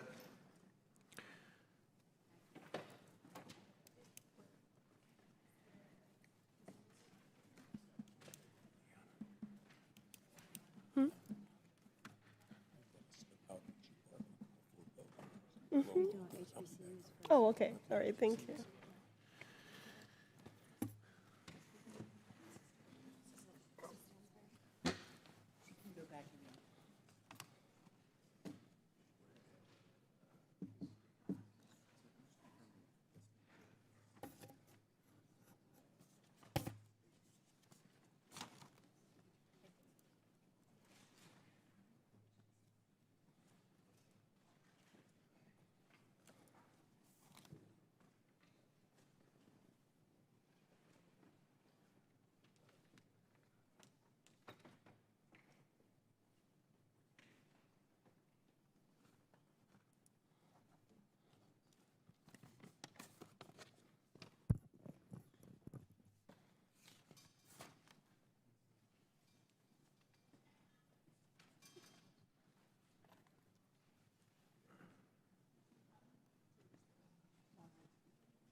Amendment to the amendment in the nature of a substitute to H.R. 8706, as offered by Ms. Presley of Massachusetts. I reserve a point of order. The gentleman from Arizona reserves a point of order. Without objection, the amendment is considered as read. Ms. Presley from Massachusetts is recognized for 5 minutes. My amendment is straightforward, Mr. Chair. The text of it reads, quote, on page 30, line 22, application to HBCUs. Nothing in this section shall be construed to prevent the maintenance and funding of historically black colleges and universities, end quote. This amendment would exempt HBCUs from the federal ban that this bill places on funding for institutions that acknowledge racial oppression. As everyone on this committee can read, this bill prohibits funding for DEI practices, and it defines prohibited DEI practices very broadly, including banning the acknowledgement of racial oppression. Thus, for Title IV of this bill, it bans any organization that recognizes racial oppression from receiving grant funding. This has a direct impact on our nation's HBCUs. HBCUs were founded to provide higher education opportunities to Black Americans who were denied access due to slavery and segregation and systemic racism. These institutions are pillars of resilience, history, and excellence. Many of our congressional aides, and in fact our congressional colleagues, are graduates from HBCUs. HBCUs enroll and graduate a diverse student population, including first-generation college students and those from low-income families. While they make up only 3% of colleges and universities, they produce nearly 20% of all Black graduates. And they accomplish this feat despite chronic underfunding. This Republican bill, the Dismantle DEI Act, would result in HBCUs being banned from receiving federal grant funding. HBCU professors, researchers, and students would be cut off if this bill passes as it is currently written. That is why my amendment is necessary to protect HBCUs. I'd also like to add that some of the oldest HBCUs are in Cheney and Lincoln in Pennsylvania, Wilberforce in Ohio, and UDC right here in the District of Columbia. Each of them was first created before the Civil War and the Emancipation Proclamation. Further, several of my colleagues on both sides of the aisle have HBCUs in their home states, including Chairman Comer and many of those serving on this committee. There are HBCUs in Alabama, Florida, Georgia, Kentucky, Louisiana, Missouri, North Carolina, Ohio, Pennsylvania, South Carolina, Tennessee, and Texas. All stand to be harmed by this legislation. But it's not just the schools who will suffer. It's the professors who teach at them, the students who enroll, the community members who live near them, and the entire country that benefits from HBCU success. Finally, when it comes to our bottom line, HBCUs generate $16.5 billion in direct national impact across the country. If they were a company, they would be placed in the top 50 of Fortune 500 companies when it comes to job creation. And that is why this amendment is necessary to protect our HBCUs, and I urge my colleagues to support them through this amendment. Gentlelady yields back. I yield. I'll recognize myself. One moment, sir. Chair recognizes Mr. Cloud to speak on the amendment. I have no opposition to this, and as a former member of the Ag Committee, have supported funding for this, and so I do not see an issue with this amendment. All right. Any other members seek recognition? Support it.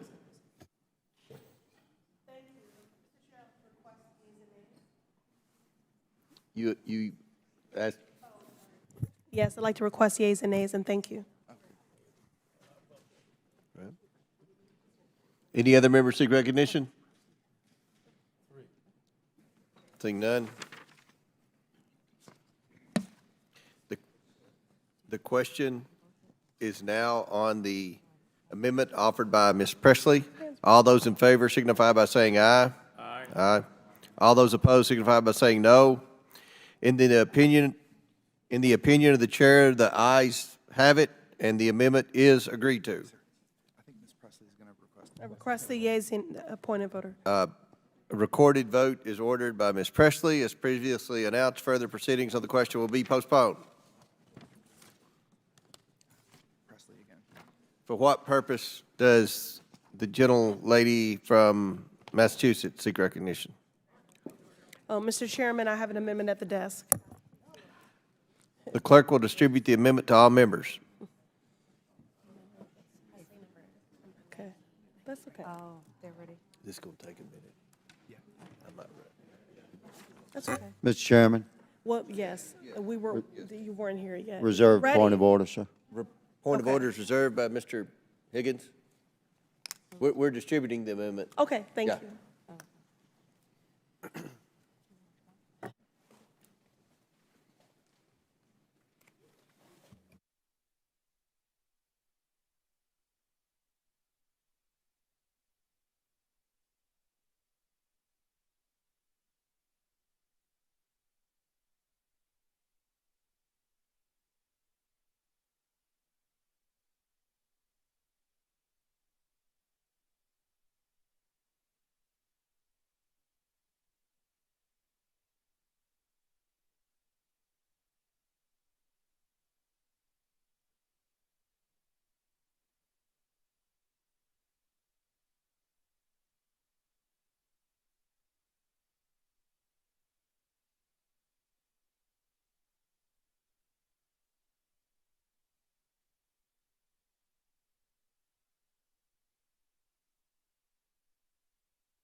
The clerk will designate the amendment.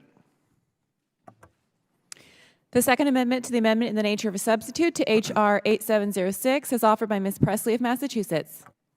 The amendment is considered read. I now recognize Ms. Presley.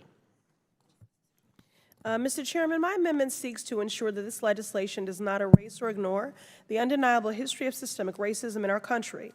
It adds a section to the top of the bill that is a straightforward acknowledgement that, quote, the federal government has implemented policies that perpetuate systemic racism, end quote. Systemic racism refers to a network of public policies, institutional practices, cultural norms, and social structures that work together to maintain racial inequities. This is not a matter of opinion, it is a matter of fact that originates in the founding of this nation and has implications to this very day. Our government has been deeply intertwined with this system, from enshrining slavery and the 3/5 compromise into the United States Constitution to implementing redlining, segregation, and other discriminatory policies based on race. Now, I know that talking about the existence of racism in America makes some uncomfortable, but remember, this is a bill that you all brought up. So to my colleagues, let me just say that acknowledging these truths is not an act of blame. It is an act of responsibility. We must take responsibility. If you are serious about ending reverse racism, you need to acknowledge that it exists in the first place. And that means voting in favor of this amendment. Gentlelady yields back. I'll recognize myself. Oppose the amendment, which adds a rule of construction to the bill's amendments to the Civil Rights Act to state that nothing in the bill should be interpreted as denying that the federal government has implemented policies that perpetuate systematic racism. Nothing in the bill speaks to the issue. Therefore, no rule of construction is necessary. I urge my colleagues to oppose the amendment. Any other members seek recognition? Seeing none. The question is on the amendment number 2, offered by Ms. Presley. All those in favor? Yeah. All those? I'm sorry, can I be recognized? Are you seeking recognition to Yes, speak? yes, Mr. Chairman. I thought we'd already recognized you to speak. I guess somebody, can you yield, somebody yield Ms. Presley time? May Mr. I? Mfume? Chairman, yeah, I would yield time to the gentlewoman from Massachusetts. Mr. Mfume yields his time to Ms. Presley. Thank you. Ignoring systemic racism will not make it go away. By supporting this amendment, Congress can acknowledge a truth and set us on a path to fairness, justice, and progress for all. If Republicans are genuinely interested in denying racism exists against Black people, Indigenous people, and all people of color, it is a reflection of your values and explains the policies they put forth, including this bill. Now, we acknowledge that progress has been made. The progress is real and worth celebrating, but that doesn't mean that our work is done. Recognizing injustices and their impacts is essential to building on that progress and ensuring that it lasts. I yield back. Gentlelady yields back. Any further discussion? Seeing none? Yes. I just want a point of clarification here. Thank you, Mr. Chairman.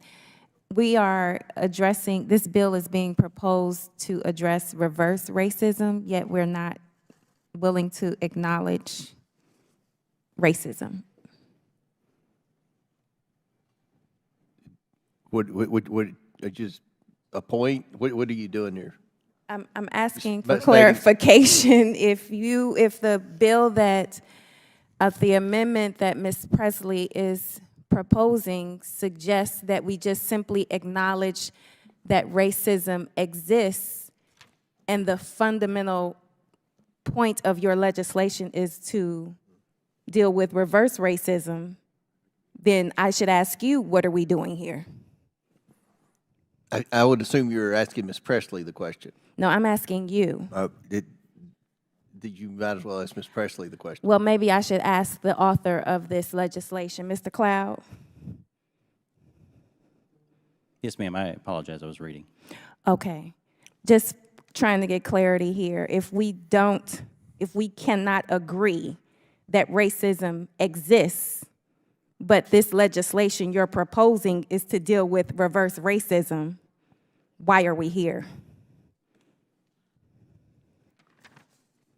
I think you answered the question in your question. I don't think I did. Reverse racism is included in the language, yet Racism you do is not want racism. to acknowledge that racism exists, which is simply Ms. Presley's request here. We have discussed that over and over. There's been no denouncement or statement that racism doesn't exist. We've talked about the fact that it indeed does, and it's a horrible condition of the human heart of some people that still does exist. So you are in support of Ms. Presley's amendment then? It sounds like you are. This rule of construction that's, by the way, being given to us at the last minute, one, us coming through figuring out what the intended consequences are, as these were not submitted in advance, as my bill was, is one of the challenges. There's no legal definition of what systemic racism is. I think we would want to talk about what government, what policies, and all those sort of things. So this is a pretty broad statement that I'm not sure I could support in the time I have to look at this. I will yield to Ms. Presley. Thank you to the gentlelady from Ohio. This bill is all about racism, which is exactly why my amendment is relevant. and the congressional record needs a clear vote on my amendment so that the American people will know where members of this committee stand on this issue. For all people who know racism exists and want to end it, I urge you to vote yes. I yield back. All right. Any other members seek recognition? Seeing none. Mr. Chairman. Chair recognizes Mr. Higgins. Mr. Chairman, setting aside the rule of construction in the interest for transparent and candid response to my colleague's query, the amendment is poorly written.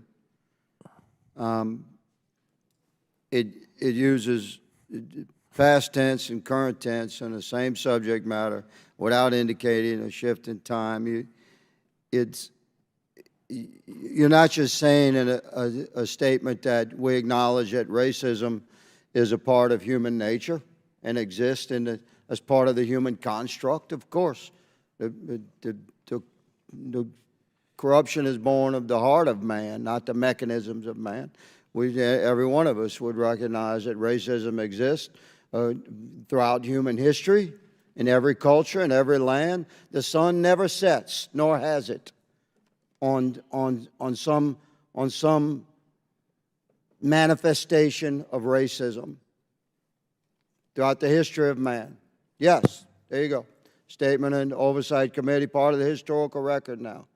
But your amendment, the good lady has introduced an amendment which I oppose because it's very poorly written and it's quite condemning of the American people and American society.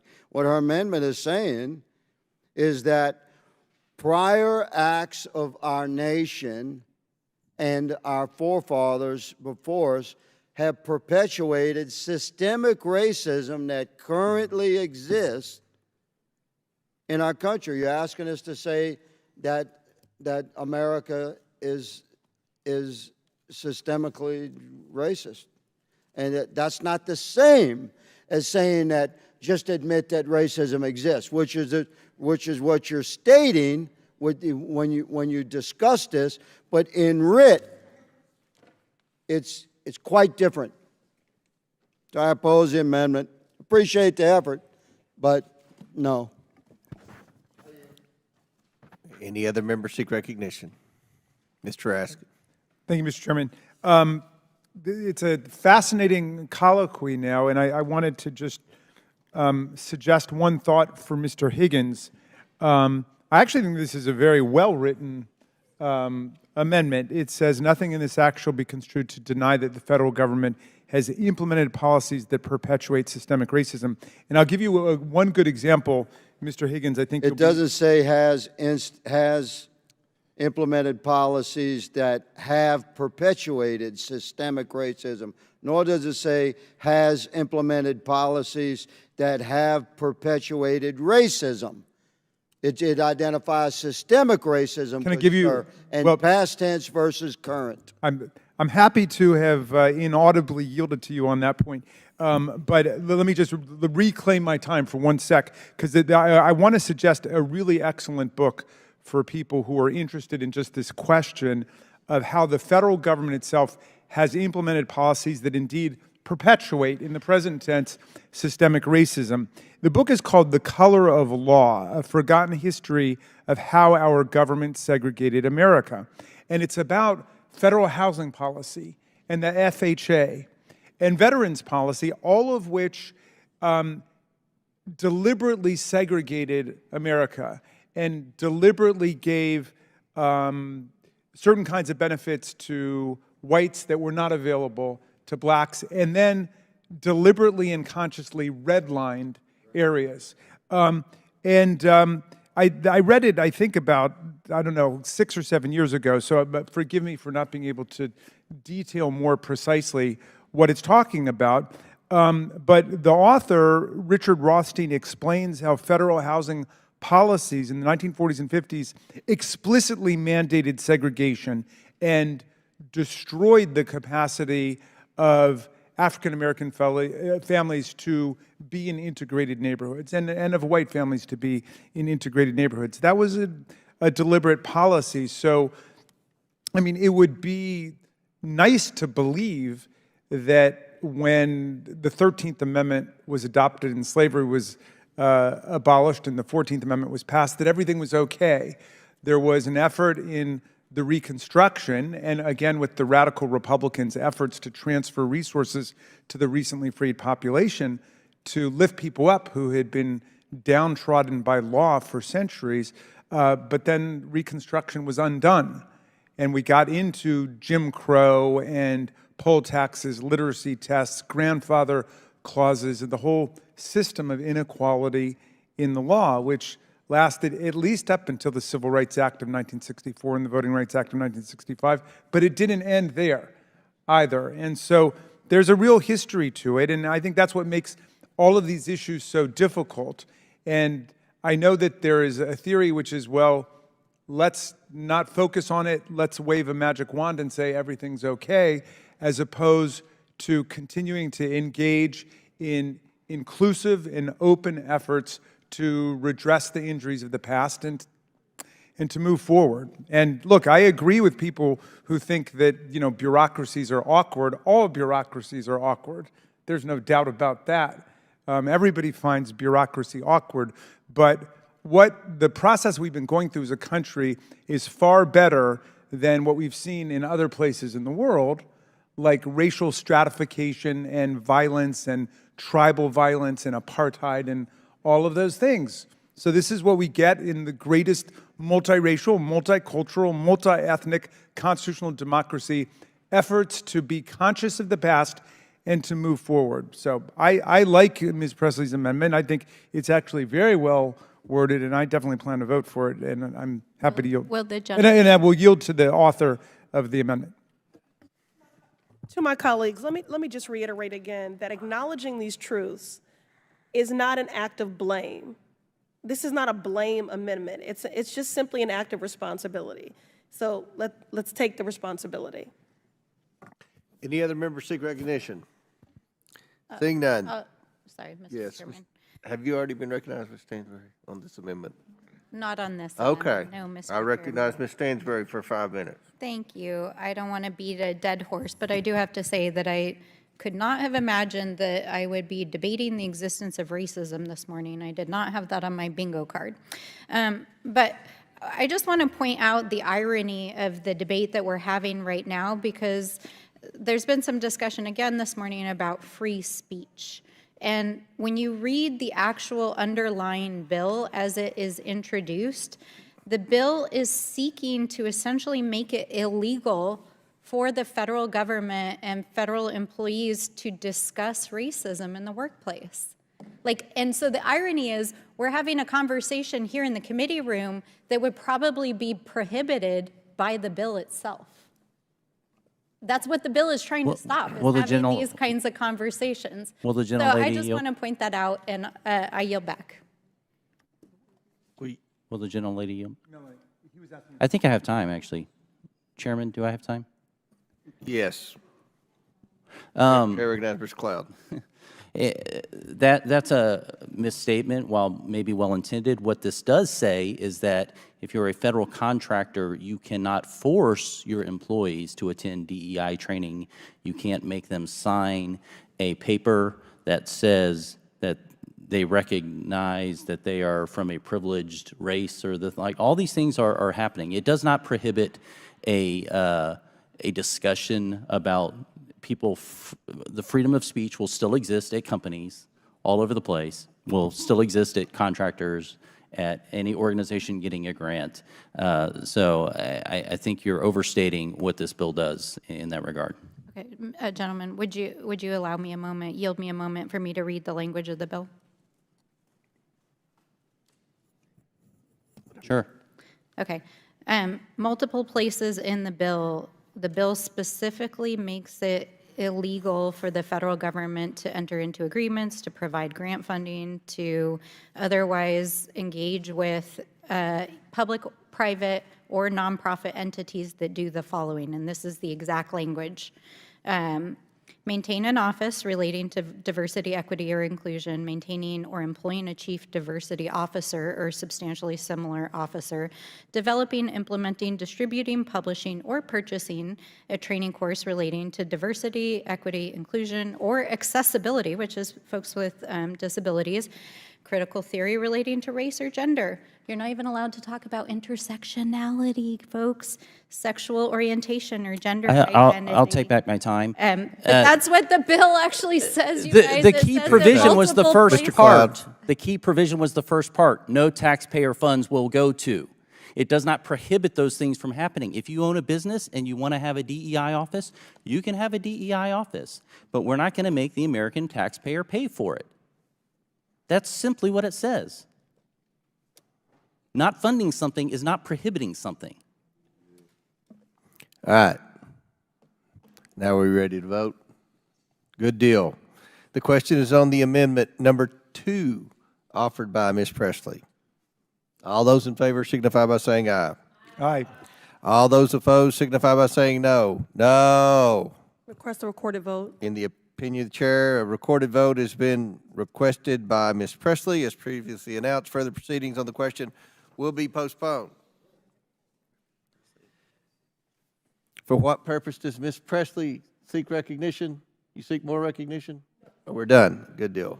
All right, Ms. Stansberry, do you seek recognition? Yes, Mr. Chairman, I have an amendment at the desk. The clerk will distribute the amendment to all the members. Can I reserve a point of order? And Mr. Cloud reserves a point of order.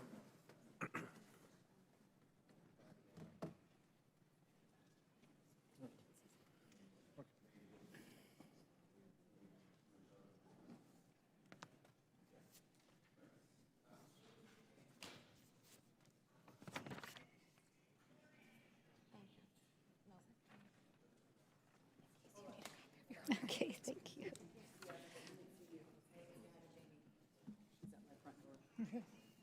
What a pleasure. How's it going?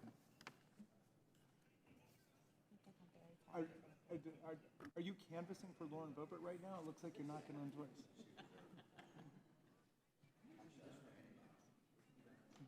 Well, we all love her. We all love her. You don't need to waste your time with us.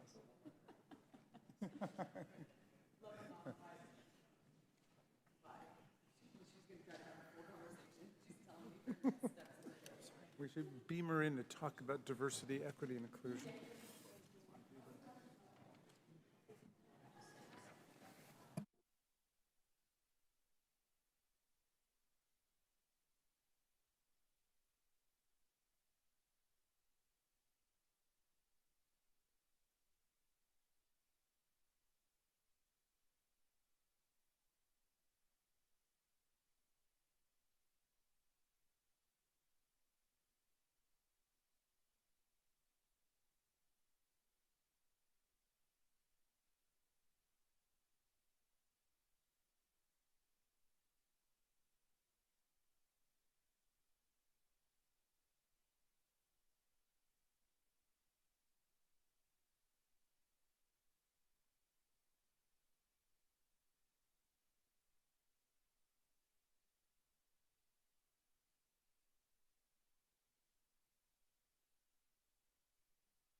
Does everyone have the amendment?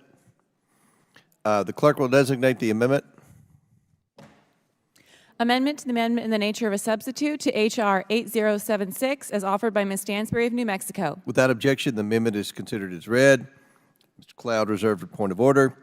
The gentlewoman from New Mexico is recognized for 5 minutes. All right, thank you so much, Mr. Chairman. And I do thank my colleagues across the aisle for what has been an interesting journey this morning to discuss the history of this country and how we continue our long march on the road to justice and equity. The purpose of this amendment is to try to get at protecting the federal workforce. We know from hearings that we've had in this committee over the last several months as authors of Project 2025, even including one of the chapters was written by a recent appointee nominee to be in Trump's cabinet, that part of the plan of Project 2025 in the Trump administration is to purge the federal workforce. And when you read the actual text of the underlying bill, it appears that this is one of the tools that they're using to purge the federal workforce. Of course, it goes much farther, as has been discussed this morning. It also interferes with the military, which of course is also part of the federal workforce, but also the private sector. It's looking to regulate what the private sector does, including boards of federally traded, stock market traded companies, publicly traded companies, as well as folks who work in the financial markets. So what this amendment would do is simple. It would strike the entire bill and all that follows, and it would replace it with very simple language to protect our federal employees. Federal employees shall be selected and advanced on the basis of competence rather than political or personal favoritism, and no executive branch agency may take action counter to the intent of the law or against the fundamental rights of federal workers who comprise the civil service. And in many ways, this is just a reaffirmation of existing federal employment law, which it's important to note was put in place largely a number of the protections that this bill attacks, not only through the Civil Rights Act to make it possible to make our federal workforce more diverse, but also to protect federal employees after Richard Nixon tried to purge the federal workforce. And so we've seen this playbook before. We saw it in the 1950s with McCarthyism.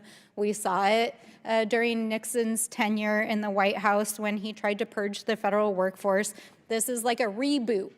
This is like the new season. This is the new reality TV show. And if you needed any evidence of the fact that we're living in a reality TV show, look at some of the nominees who've been nominated to be the heads of these agencies.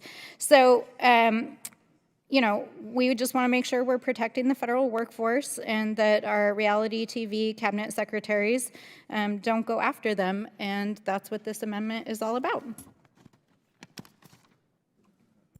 Gentlelady's time's expired. Mr. Chair, I invoke my point of order based on germaneness. State your point. Raise a point of order on germaneness. Okay, I'm prepared to rule. The amendment is not germane to the bill, therefore the amendment is not in order.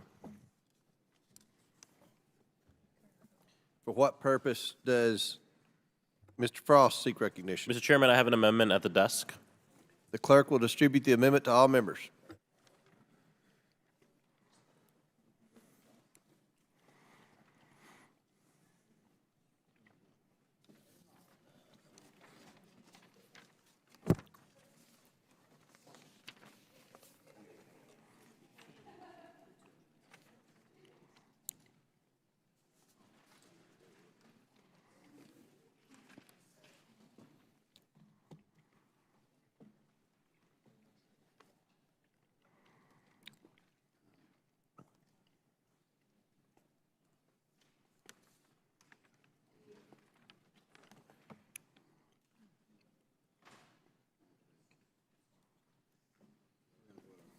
Am I supposed to say that? No.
The clerk will designate the amendment. Amendment to the amendment in the nature of a substitute to H.R. 8706 is offered by Mr. Frost of Florida. Without objection, the amendment is considered as read. I reserve a point of order. The gentleman from Florida is recognized for 5 minutes. Thank you, Mr. Chair. And, before I talk about my amendment, just want to be clear, my amendment is going to focus specifically on veterans serving in the federal government from the harms of this bill, but I oppose the impact of the underlying bill, the impacts that the underlying bill will have on every single employee in the federal government. Today, veterans make up more than 30% of the workforce, according to OPM. That's over 636,000 people who have served their country in uniform and continue to do it as civilians. H.R. 8706 would completely overturn 150 years of precedent for supporting our veterans. The government has a long-standing, careful, considered procedures for orderly reductions in force dating back to 1944 with the enactment of the Veterans Preference Act. These procedures are codified and implemented through OPM regulations, building on a principle established far back as the Civil War that veterans who have sacrificed for this country should be given preference in federal hiring and retention. The law requires that any reduction in force from the government that we retain, quote, equally qualified, end quote, veterans over others. Under this misguided bill, a qualified veteran could immediately be fired for simply working in a diversity, equity, and inclusion office, regardless of their combat service, disability status, or their decades of exemplary performance, or their proven value to the agency. You could just imagine a veteran who served in combat, became disabled, worked 30 years in the federal service, spent the final few weeks, final few months, final few years working in a DEI office. Under this bill, that veteran would be immediately terminated without any opportunity to demonstrate their value to the agency. I urge my colleagues to support this amendment to ensure reductions in force comply with the law, respect veterans' preference, and uphold the principles of good governance. Gentleman yields back. Chair recognizes Mr. Cloud. Thank you, and I certainly appreciate the gentleman's intent in this. Both sides of the aisle certainly respect those who've served in uniform. I'm proud to represent a district that it's a place people flock to because of how our community supports veterans. I have a concern about this and would love to work with you on it, but my concerns are of a technical nature in us getting at this at the last minute to understand the potential unintended consequences. Very specifically, I could speak to the provision that says Code of Federal Regulations. We do not have the time in the moment to go through the entire Code of Regulations related to this and see what is there, not to mention that could change tomorrow without Congress doing anything. So we certainly want to protect veterans. I do not think that this would negate the longstanding status quo we have toward veterans. But at the moment, I think we'd have to object to this until we could work that out. But I'd certainly be happy to work with you on making sure that we get the intent of what you're doing before this goes to the floor. Gentleman yields back. Any other members seek recognition? Seeing none. The question is on the amendment offered by Mr. Frost from Florida. All those in favor signify by saying aye. Aye. All those opposed signify by saying no. No. In the opinion of the chair, the noes have it. The amendment is not agreed to. I request a recorded vote. Recorded vote has been requested by Mr. Frost, as previously announced. Further proceedings on the question will be postponed. For what purpose does Ms. Brown seek recognition? Mr. Chairman, I have an amendment at the desk. The clerk will distribute the amendment to all members.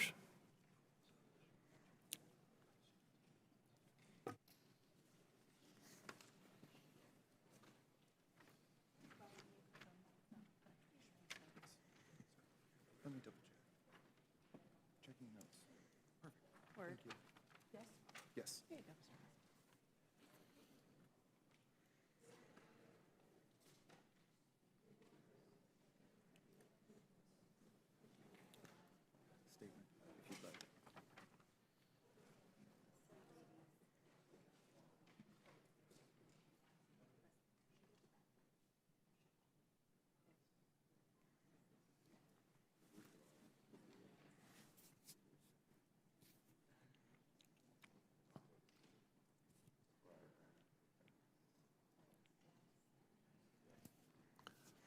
This is it.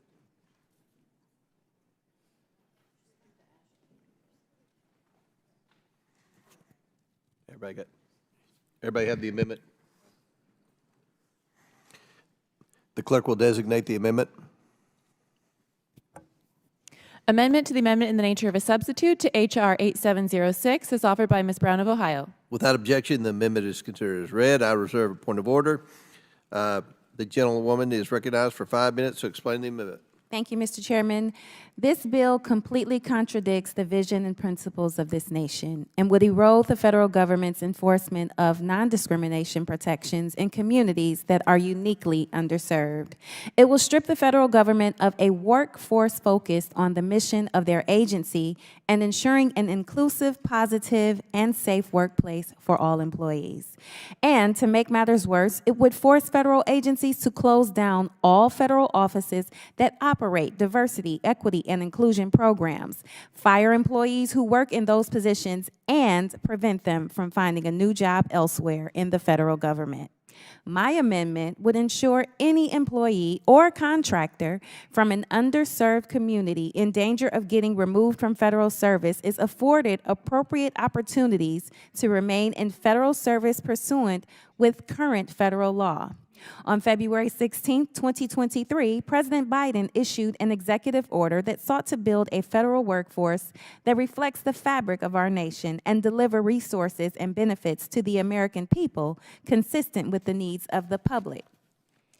This landmark executive order ensures equity for people that belong to communities that have been systematically denied equal treatment under the law. That includes employees who are from communities of color, individuals from communities that face discrimination based on sex, sexual orientation, and gender, including LGBTQ+ people, individuals who face discrimination based on pregnancy or pregnancy-related conditions, parents and caregivers, individuals who belong to communities that face discrimination based on their religion or disability, people who live in rural communities, and veterans and military spouses, first-generation professionals or college students, immigrants, people with limited English proficiency, and the formerly incarcerated or individuals facing employment barriers based on older age.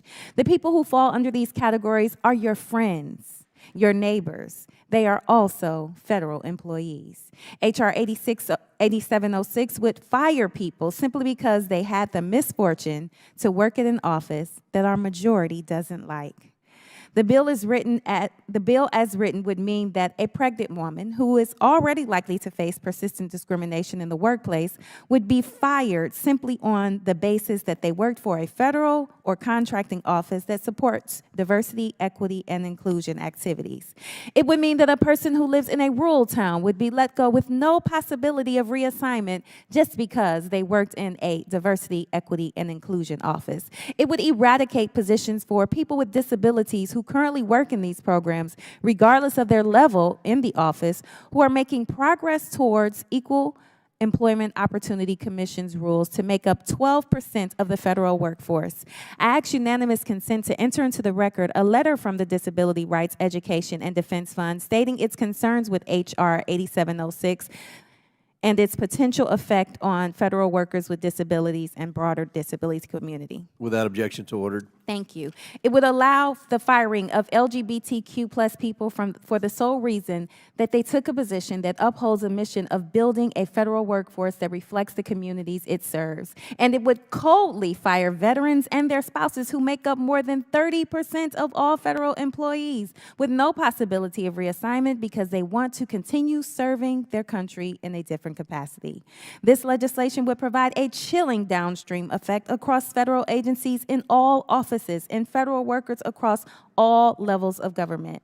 I ask unanimous consent to enter into the record the American Federation of Government Employees statement against H.R. 8706, in which they write, and I quote, "While AFG certainly applauds any legislative proposal to curb and eliminate employment discrimination in the federal workplace, we regard H.R. 8706 as actually setting back that cause, not advancing it. Under the broad pretext of combating discrimination, which has long been illegal, H.R. 8706 would, if acted eliminate virtually all agency initiatives currently in place to develop and maintain a dignified, respectful, and safe workplace that enables federal agencies to carry out laws and directives in a professional and efficient manner. Without objection. Without Thank you. objection, so Okay. ordered. Our nation's strength is in its diversity. Our federal workforce must embody that strength. This bill exemplifies our nation's weaknesses. For these reasons, I respectfully ask my colleagues to support this amendment, which will protect dedicated workers in our federal government. Ladies, time's expired. I'll recognize myself. Ms. Brown's amendment adds a new section to the end of the bill that, in the name of fighting discrimination, entrenches discrimination in favor of a host of specially defined groups. We should all be able to agree to be against all forms of discrimination. I urge my colleagues to oppose the amendment. Does any other member seek recognition? We should all be able to agree racism exists. Do any other member seek recognition? Mr. Cloud. I'll just say I concur with the chairman. This amendment, in the name of non-discrimination, actually would be, if adopted, systemic racism in excluding people from a cut of an agency based on all these determinant factors that we've discussed all day. It would be very concerning if this were to pass. And I will just point out that no matter how many times it is said that this bill prohibits people from continuing and ever working in the workforce, you can say it 1,000 times and it will be as untrue on the 1,000th time as it was the first time. People can still reapply. This bill simply eliminates offices that are not providing value to the American taxpayer. It's probably one initiative of 100 or more that need to happen for us to get back to some sort of fiscal restraint, which is maybe our #1 national security issue that this country is facing. And so with that, I will yield back to the Any other members seek recognition? Seeing none, the question is on the amendment offered by Ms. Brown. All those in favor signify by saying aye. Aye. All those opposed signify by saying no. No. In the opinion of the chair, the noes have it, and the amendment is